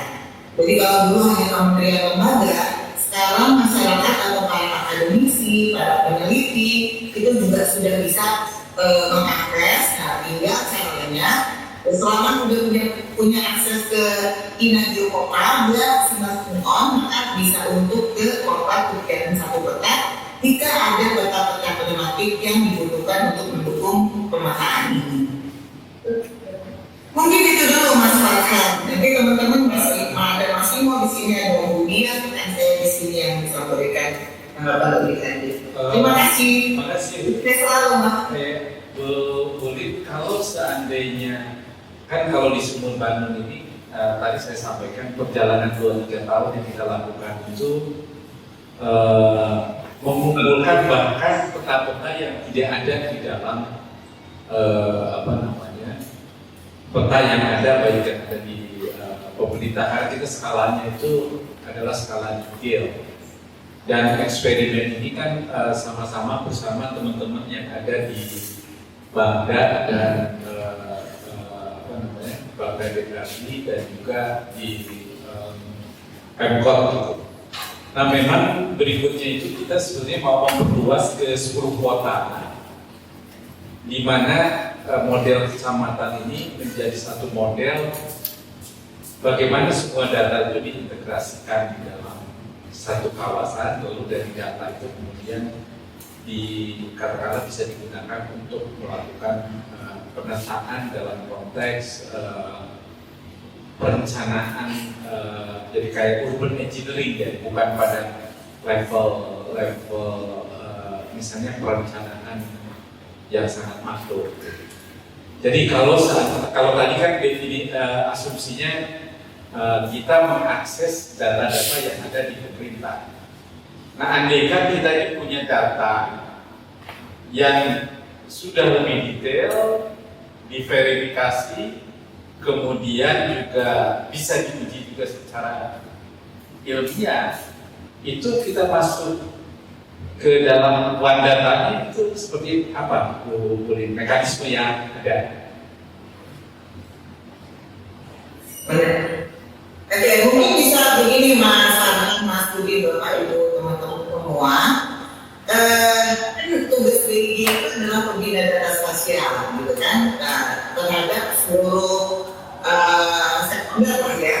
Nah, mungkin begini Pak Farhan, karena ini adalah tematik baru, integrasi dari beberapa kota tematik ini menghasilkan tematik baru, gitu lah ya. Nah, bagaimana supaya kita bisa terlibat dalam pembinaan? Ada satu mekanisme yang bisa kita pakai sekarang, pakai forum Satu Data Indonesia, di mana ini kan itu di daerah nih, meski ini selain nasional itu ada di daerah. Nah, terkait dengan data spasial ini, kalau di daerah itu pembina datanya ada di Skominfo. Nah, ini nanti kami BIG bisa masuk ke sana karena pembina data nasional itu untuk spesial ada di BIG. Tapi untuk ke daerah itu via di Skominfo. Nah, ini kan sebagai IGT baru hasil integrasi yang nanti produsernya ada di mana, kelembagaannya ini akan di mana setelah masuk secara partisipator ini dari Mas Budi atau dari teman-teman lain, ini akan menjadi tanggung jawab produsennya siapa. Nah, nanti kita bisa masuk juga untuk konteks bagaimana tindak lanjut untuk pembinaan atau bagaimana pada yang disusun itu memenuhi semua kaidah-kaidah daripada geospasial. Itu mekanisme menyatukan kita ini. Makasih Bu Lin. Sedikit mulai jelas yang lainnya barangkali kalau mau menambahkan Bu Lin sebelum saya lempar ke teman-teman yang ada di sini.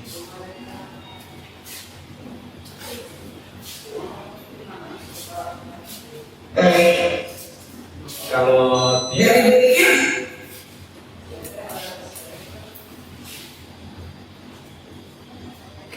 baik, kalau tidak ada barangkali saya mengundang yang ada di ruangan ini ya. Kita mesti punya kira-kira 20 menit untuk sharing pandangan atau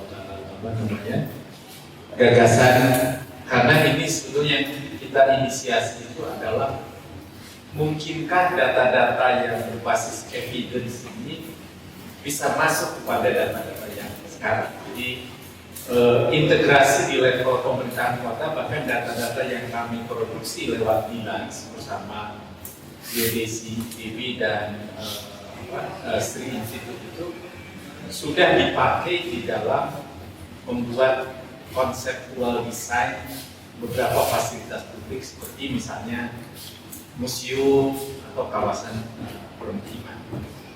Baik, siapa yang mau komentar? Kang Taufik, Kang Taufik? Boleh lah ya, wajahnya mau nanya nih. Itu selesai. Kalau dia supaya dia sedikit.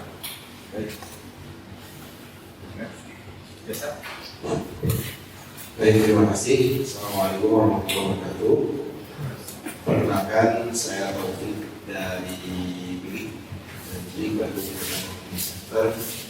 Sebetulnya kalau berbicara tentang terkait dengan proyek yang nanti akan dilaksanakan oleh Dinas Perhubungan dari Geodesi DPE, menindaklanjuti dari sebelumnya yang memang saya dilibatkan langsung, gitu ya.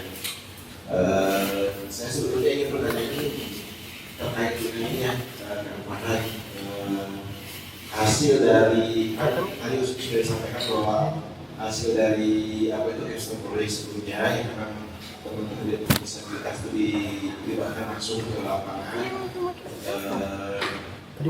Tadi sudah disampaikan bahwa sudah disampaikan ke pihak terkait dalam hal ini pemerintah Kota Bandung, gitu ya. Namun saya kira penindaklanjutan dari proyek sebelumnya terkait dengan ekologi ini tentunya akan sangat bermanfaat ya bagi disabilitas, baik nanti efek ataupun dampak dari adanya masukan-masukan ataupun ya dari proyek sebelumnya. Jadi nanti kan kita tidak ada teman disabilitas ataupun kaum rentan lainnya seperti ibu, anak-anak, gitu, lansia, ibu hamil dan sebagainya, itu tidak hanya mendapatkan inklusivitas ataupun aksesibilitas terkait dengan infrastruktur ataupun fasilitas umum yang lainnya, namun kan bisa lebih lagi ya, contohnya bisa bukan hanya fasilitas umum saja yang sudah mengakui ya, namun dari segi udaranya yang lebih bersih ya, seperti itu. Nah ini tentunya saya mengucapkan perwakilan dari teman-teman disabilitas. Dalam hal ini saya pengguna tongkat ataupun kursi roda gitu ya. Memang saat ini apalagi saya suka sedih gitu, sebetulnya suka sedihnya tuh ini karena saya ayah dan 3 orang anak gitu ya, ayah dan 3 orang anak terkait dengan infrastruktur yang ada sekarang. Medisnya itu seperti itu kan. Ketika anak-anak melihat anak-anak yang lainnya, ketika melihat anak-anak saya melihat anak-anak yang lain gitu ya, abi gitu kan, pengen dong main kesini. Sebetulnya bukannya bukannya saya tidak ingin gitu ya, bukannya saya tidak ingin mengajak mereka, namun memang infrastruktur yang belum memadai gitu ya. Saya sempat beberapa kali mengajak anak-anak saya itu ke tempat wisata misalnya seperti itu. Ya ujung-ujungnya nanti yang ada itu istri saya gitu ya. Saya sendiri terbatas ruang geraknya gitu ya. Jadi saya sebetulnya bukannya tidak ingin mengajak anak-anak saya untuk itu, tapi nanti ujung-ujungnya istri saya yang kerepotan gitu. Daripada itu, dia mending main sama Abi yang di rumah gitu atau seperti apa. Nah, ini tentunya pergerakan terkait dengan isu disabilitas yang memang ditopang ataupun didukung oleh teman-teman geodesi ITB ini mudah-mudahan cukup berdampak ataupun sangat berdampak sekali gitu ya. Baik dari kemarin itu saya masih ingat tuh Kang Rehan ya, terus siapa lagi saya lupa dari orang yang kemarin itu kalau tidak salah. Mudah-mudahan dari dari capstone project selanjutnya dari teman-teman geodesi bisa lebih mendukung gitu ya, bisa lebih mendukung teman-teman disabilitas ketika infrastrukturnya sudah aksesibel gitu ya, sudah aksesibel, didukung pula oleh ekologi ataupun ya semacam itulah. Saya kurang ngerti juga gitu. Saya tadi mengamati iya aja pokoknya saya percaya sama teman-teman geodesi, saya percaya kepada timnya Kang Budi gitu ya, ataupun Pak Denny gitu, bahwa kemudian di kemudian hari apa yang teman-teman kerjakan, apa yang teman-teman perjuangkan tentunya tidak hanya bisa berdampak tidak hanya untuk teman-teman disabilitas tapi untuk masyarakat pada umumnya. Itu mungkin Pak Muhammad yang ingin saya sampaikan. Terima kasih Taufik. Jadi tadi yang saya sampaikan itu jadi rencananya itu Sumur Bandung Inklusif District Platform ini kan ada 20 organisasi dan komunitas lebih termasuk Pemkot. Salah satunya geodesi ITB, tapi juga ada namanya itu konsorsium relawan bencana. Beberapa nanti besok akan juga sharing ke kita. Arsitek, lalu juga chef bahkan ya, chef yang pendidikan kafenya jadi inklusif. Jadi ini berkembang terus. Nah tentunya kenapa kita wujudkan di satu kawasan tuntas? Saya yakin teman-teman di hasil temuan kemarin itu teman-teman difabel atau lansia yang harusnya untuk toilet saja itu memerlukan satu penopang itu dia itu kesulitan. Jadi kalau ada program pemerintah untuk misalnya penghapusan pembuangan tinja ke sungai, maka pertanyaannya itu di mana berada orang-orang itu di kawasan itu? Itu kan pertanyaan spasial. Jadi, nah kami dengan yang dilakukan itu sudah sedetail itu informasinya.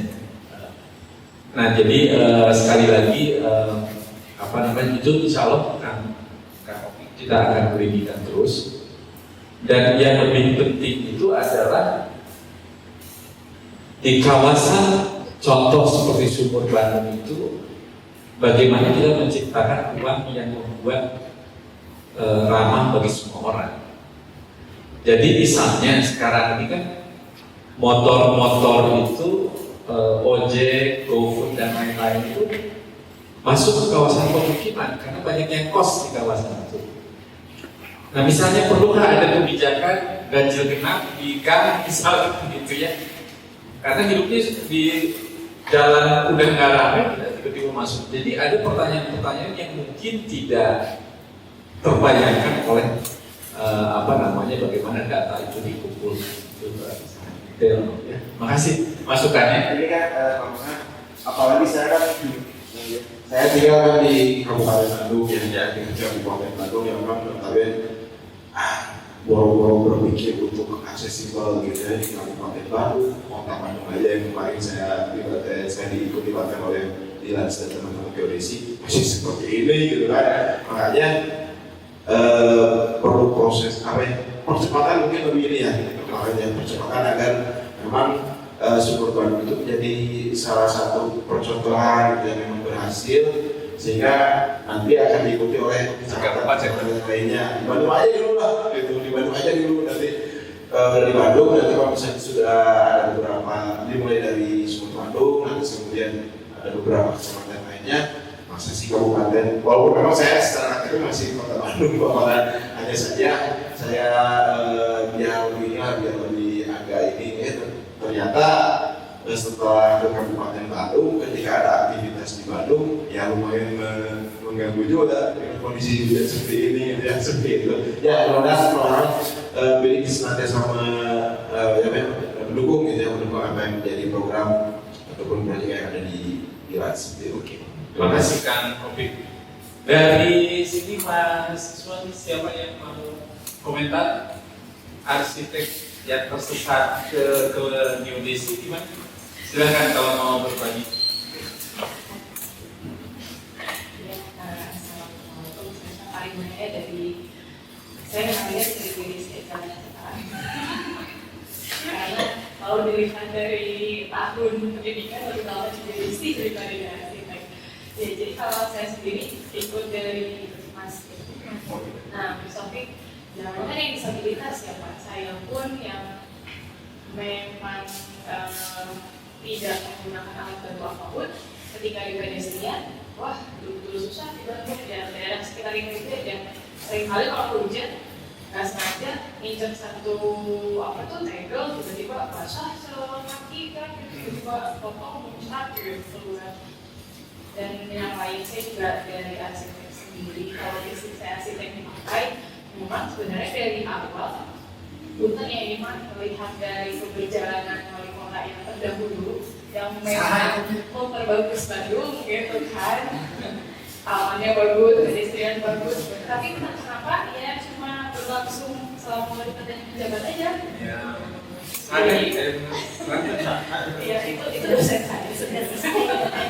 Bukan, tidak berkelanjutan. Itu mungkin pesan untuk wali kota selanjutnya atau yang bagus yang diinjek lagi memang untuk fasilitas umum yang dipakai oleh semua kalangan gitu.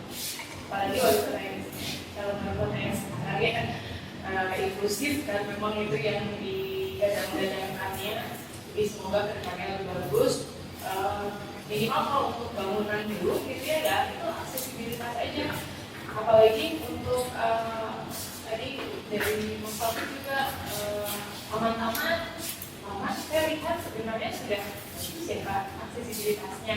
Ada yang itu pengelolaannya lagi kayak misal di taman manusia, itu kalau hujan kan licin, ya apa yang pakai alat itu terus kalau jatuh atau enggak, saya aja bawa anak saya lecet habis itu. Gitu sih Pak. Jadi ya kalau saya dari teorisinya semoga petanya bisa membantu, tapi kalau dari sisi hasilnya sebenarnya lebih kepada batasan aja, karena mungkin desain udah banyak ya yang bagus, tapi lebih dikembangkan lagi yang bagus-bagus. Mudah-mudahan karena ini salah satu anggota Farhan Sedunia, namanya sama dengan saya. Jadi saya tadi di radio di wawancara gitu, terus saya sampaikan untuk wali kota sekarang jangan memalukan nama Farhan. Saya bilang gitu ininya. Nah yang kedua, memang informasi terkait dengan aplikasi Tamang itu Bu Rina itu saya tuh sebenarnya dengan males ke Taman Lansia, tahu nggak alasannya? Jadi situ ada ikon, kalau berfoto tuh bagus di bawah, belakangnya dinosaurus gambar. Jadi kalau saya duduk di situ di foto, jika umpannya mau diparapkan gitu ya, tahu nggak? Jadi kalau di foto tuh tiap dilihat apa namanya umpannya gitu. Jadi saya tadi yang soal izin dan lain-lain itu betul. Tapi yang lebih menarik persepsi soal inklusivitas itu dalam pikiran aspek itu masih jauh. Karena itu saya tidak intinya ngajar sebagai dosen tabur di PB untuk menjelaskan ini. Jadi salah satu kolaborasi dengan contoh Sumur Bandung itu akhirnya saya banyak diundang untuk ngobrolin soal-soal yang lebih detail teknis gitu ya, kalau izin dan seterusnya. Nah, yang terakhir memang insya Allah kalau kan datang kita ingin lagi jujur sore ya. Jadi ini di mana kan kami siap mendukung dengan ini apa namanya di sini tentunya dari sini berbagai organisasi untuk membenahi. Tuntaskan aja dulu tadi contoh, karena malu juga kita mengadakan Asia Afrika ngomong berbusa-busa tentang inklusi sosial dan lain-lain, tapi sebenarnya nggak ada contohnya kecuali yang di Asia Afrika ya, itu yang dipermis terus tiap tahun gitu kan, supaya itu nggak ada masalah. Baik, ada kayak jujur mulai. ini dari persepsi ibu-ibu itu Ya, ini Teh Juju ini pengusaha ngurus disabilitas juga luar biasa. Assalamualaikum warahmatullahi wabarakatuh.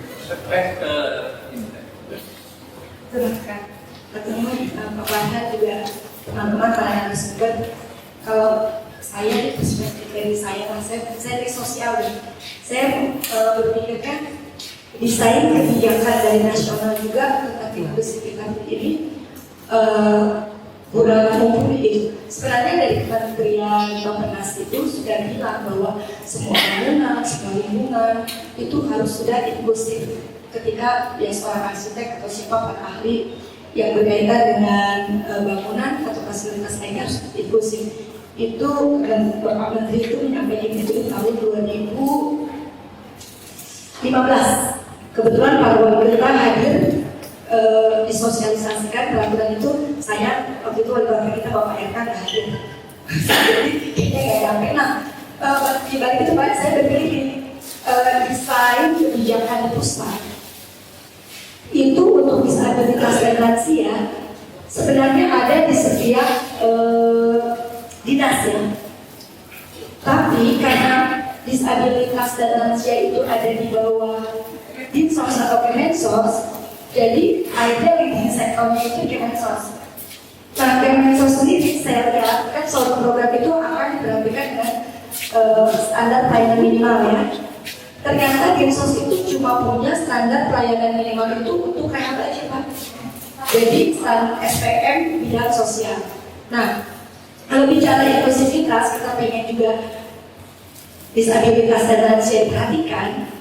Ini tidak ada SPM tentang itu di Dinsos, semua dititipkan di masing-masing dinas. seperti mungkin kalau bangunan di dinas PU, kemudian pendidikan di pendidikan, kesehatan, semua ada SPM-nya untuk disabilitas, tapi hanya di kecil, di satu pasal, kemudian poin A dan B-nya. Nah, karena leading sektornya ada Dinsos gitu ya, jadi Dinsos itu memperhatikannya harusnya kan lansia sama disabilitas ini diperhatikan segala aspek kehidupannya, termasuk apapun dan lain-lainnya. Tapi karena dia cuma menangani rehabilitasi, ini naik ke anggaran juga akhirnya turunnya cantolannya mau memperhatikan kita banyak ya, audiensi mau tentang fasilitas, tentang pendidikan, tentang apa-apa dari Dinsos, dia nggak bisa apa-apa. Cantolan hukumnya itu cuma ada di bidang sosial, SPM-nya ada di situ. Nah, berarti ini perlu koordinasi antara dinas-dinas terkait untuk mencapai inklusivitas itu. Jadi saya pikir memang desain kebijakan dari pusatnya sendiri. Kebetulan saya lagi disertasi ngambil standar pelayanan minimal. Jadi saya pikir kenapa ya masalah disabilitas sama lansia ini numpuk-numpuk di situ. Tadi Pak Manan bilang ini HDI yang begini-begini aja. Ketika audiensi pemerintah kemarin kan di eranya dana hasil daerah dengan Bapeda, dia bicara sekarang ini tahun kelima yang pertama tentang inklusivitas udah nyampe mana, saya bilang gitu. Terus ini bahasanya di Dinsos, karena katanya Dinsos leading sektornya.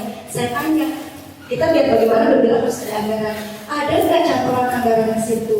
Sementara peraturannya SPM-nya itu cuma untuk bidang sosial. Dan bidang sosial itu cuma rehabilitasi gitu.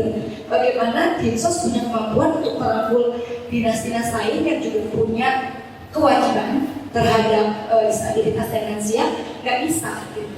Karena juga kapasitasnya dia juga cuma mungkin untuk di lingkungan Dinsos. Jadi saya pikir desain kebijakan di pusat juga ini harus jadi pemikiran yang serius gitu. Apalagi kalau untuk yang jadi sustainable-nya. Itu sih kali dari pemahaman saya dari sosial ya. Atau memang bisa senang diskusi di sini. Ini menariknya tadi soal kan saya pernah di pemerintahan ya, pernah juga di kantor presiden gitu kan. Selalu di akhir pertemuan itu selalu ini kesimpulannya. Nanti kita tidak lanjuti, kita perlu duduk satu meja lagi. Padahal kita juga satu meja. Nah, karena itu tadi jujur, ini mumpung akan mau ke sini. Jam 4 insya jam. Bagaimana kalau kita membuat satu tim koordinasi yang melibatkan kita semua bersama dinas terkait khusus untuk ngomongin apa yang kita obrolin. Kira-kira ada komentar barangkali? Karena kalau nggak ada gitu, saya seperti yang jujur tadi sampaikan, nggak ada kemana-mana kita teriak gitu nggak.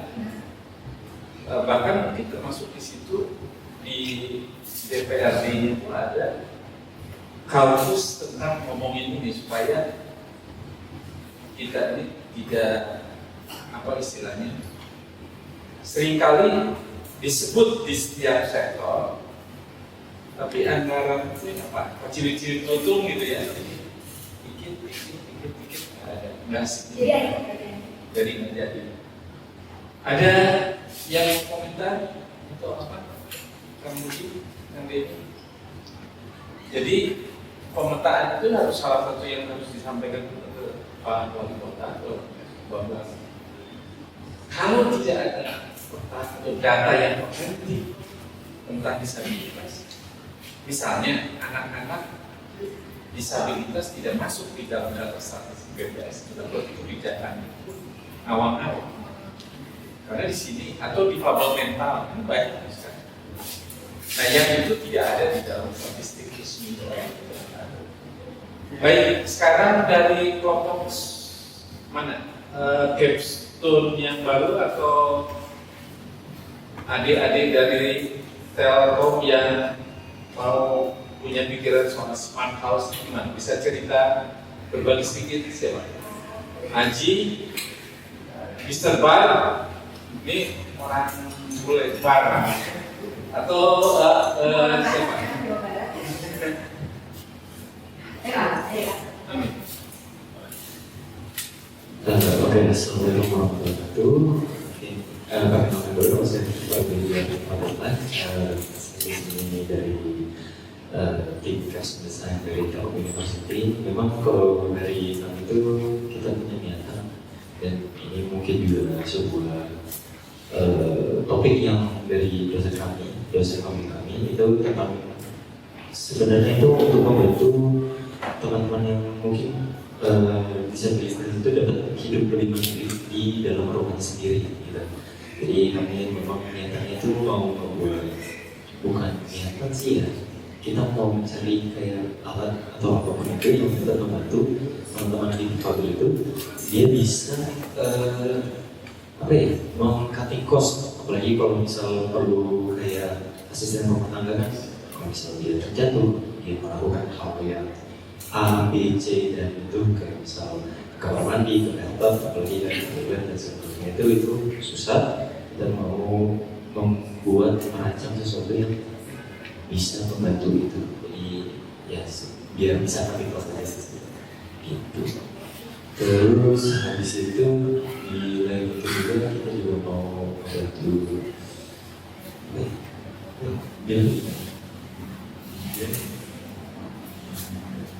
keamanan juga. Jadi buat niatannya itu kalau dari yang smart house ini itu juga dalam increase keamanannya dari rumah tersebut, rumah dari pabrik itu. Jadi ya, ada sistem jaganya sendiri supaya dia itu lebih aman di rumah sendiri tanpa ada perlu asisten rumah tangga atau teman-temannya atau mungkin keluarga gitu ya, kalau misalnya lagi ditinggal atau apa gitu. Paling itu aja sih. Itu masih berkembang ya, masih lihat dari Capstone generasi baru nih, ada yang bisa mewakili apa yang mau dikerjakan?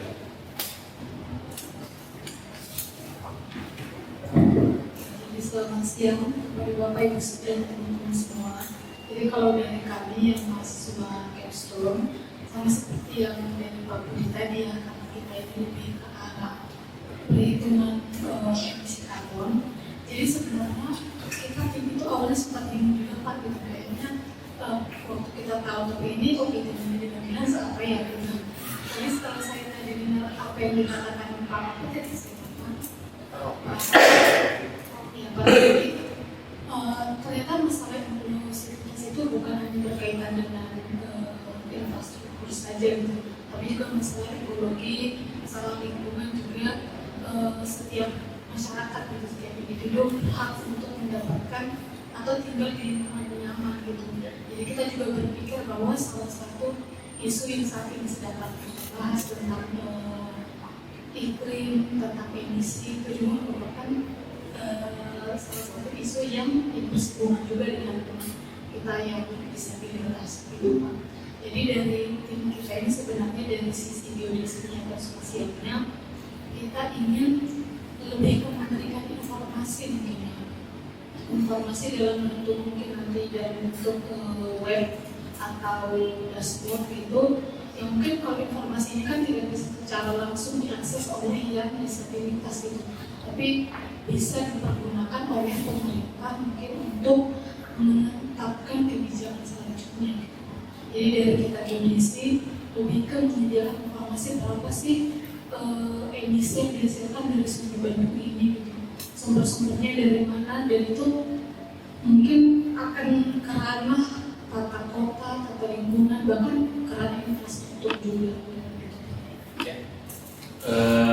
Jadi ini sebetulnya yang dilakukan Dinas berkolaborasi dengan banyak pihak.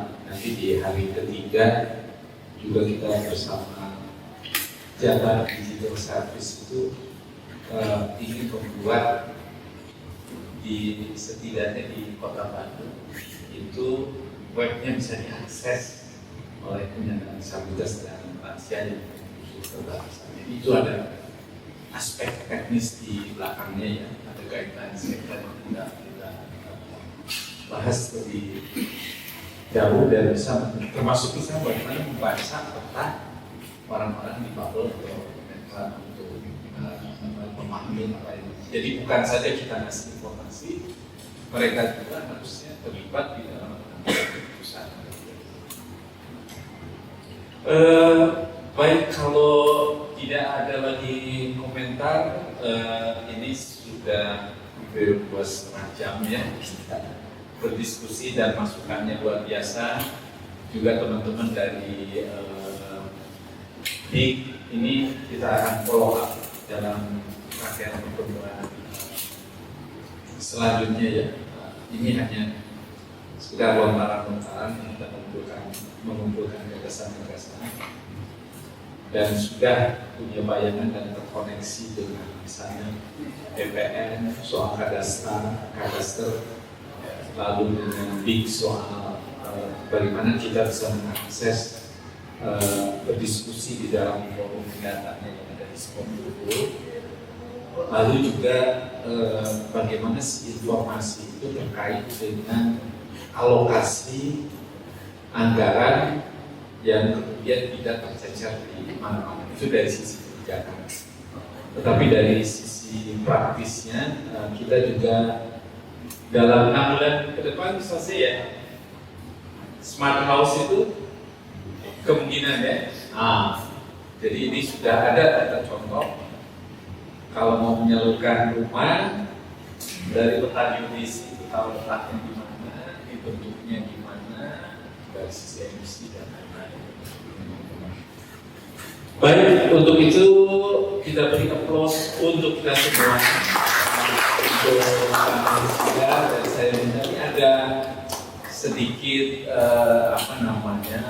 penanganan dari Dilan. Saya minta Bu Levi mungkin ya bisa menyampaikan. Ini sebetulnya adalah buku-buku yang jarang dan yang diterbitkan oleh LP3RS, dan nanti teman-teman semua akan dapat majalah edisi khusus tentang kerentanan dan keadilan.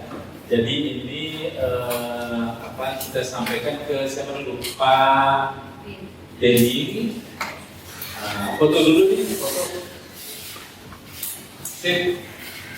Ya, salaman dulu. Siap. Oke. Edisi yang ini baru selesai hari tanggal 6, jadi nanti pas peluncuran karena daftar akan kami kirim gitu ya. Ini Pak Roman.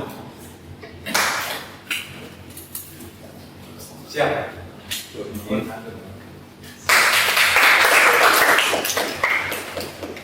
Oke, saya kira itu mengakhiri acara. Kita break, ada makan siang ya, ada makan siang, lalu kita lanjut. Nah yang terpenting nanti sore ya, kalau ramai kan biasanya kalau saya sendirian yang ngomong kan susah. Jadi nanti ada Kampal yang juga saya kenal baik, berinteraksi sejak lama. Kenapa? Hari ini sore ya. Jadi kira-kira dia secara khusus dan kita mau pembukaan dan potong kue ulang tahun 3 tahun Dilan. Dan potongan pertama mau saya akan serahkan ke Kang Prakan sebagai komitmennya supaya sekaligus dia juga kira-kira ini merespon tadi yang saya rasa itu seperti apa. Ya, baik, terima kasih semua teman-teman.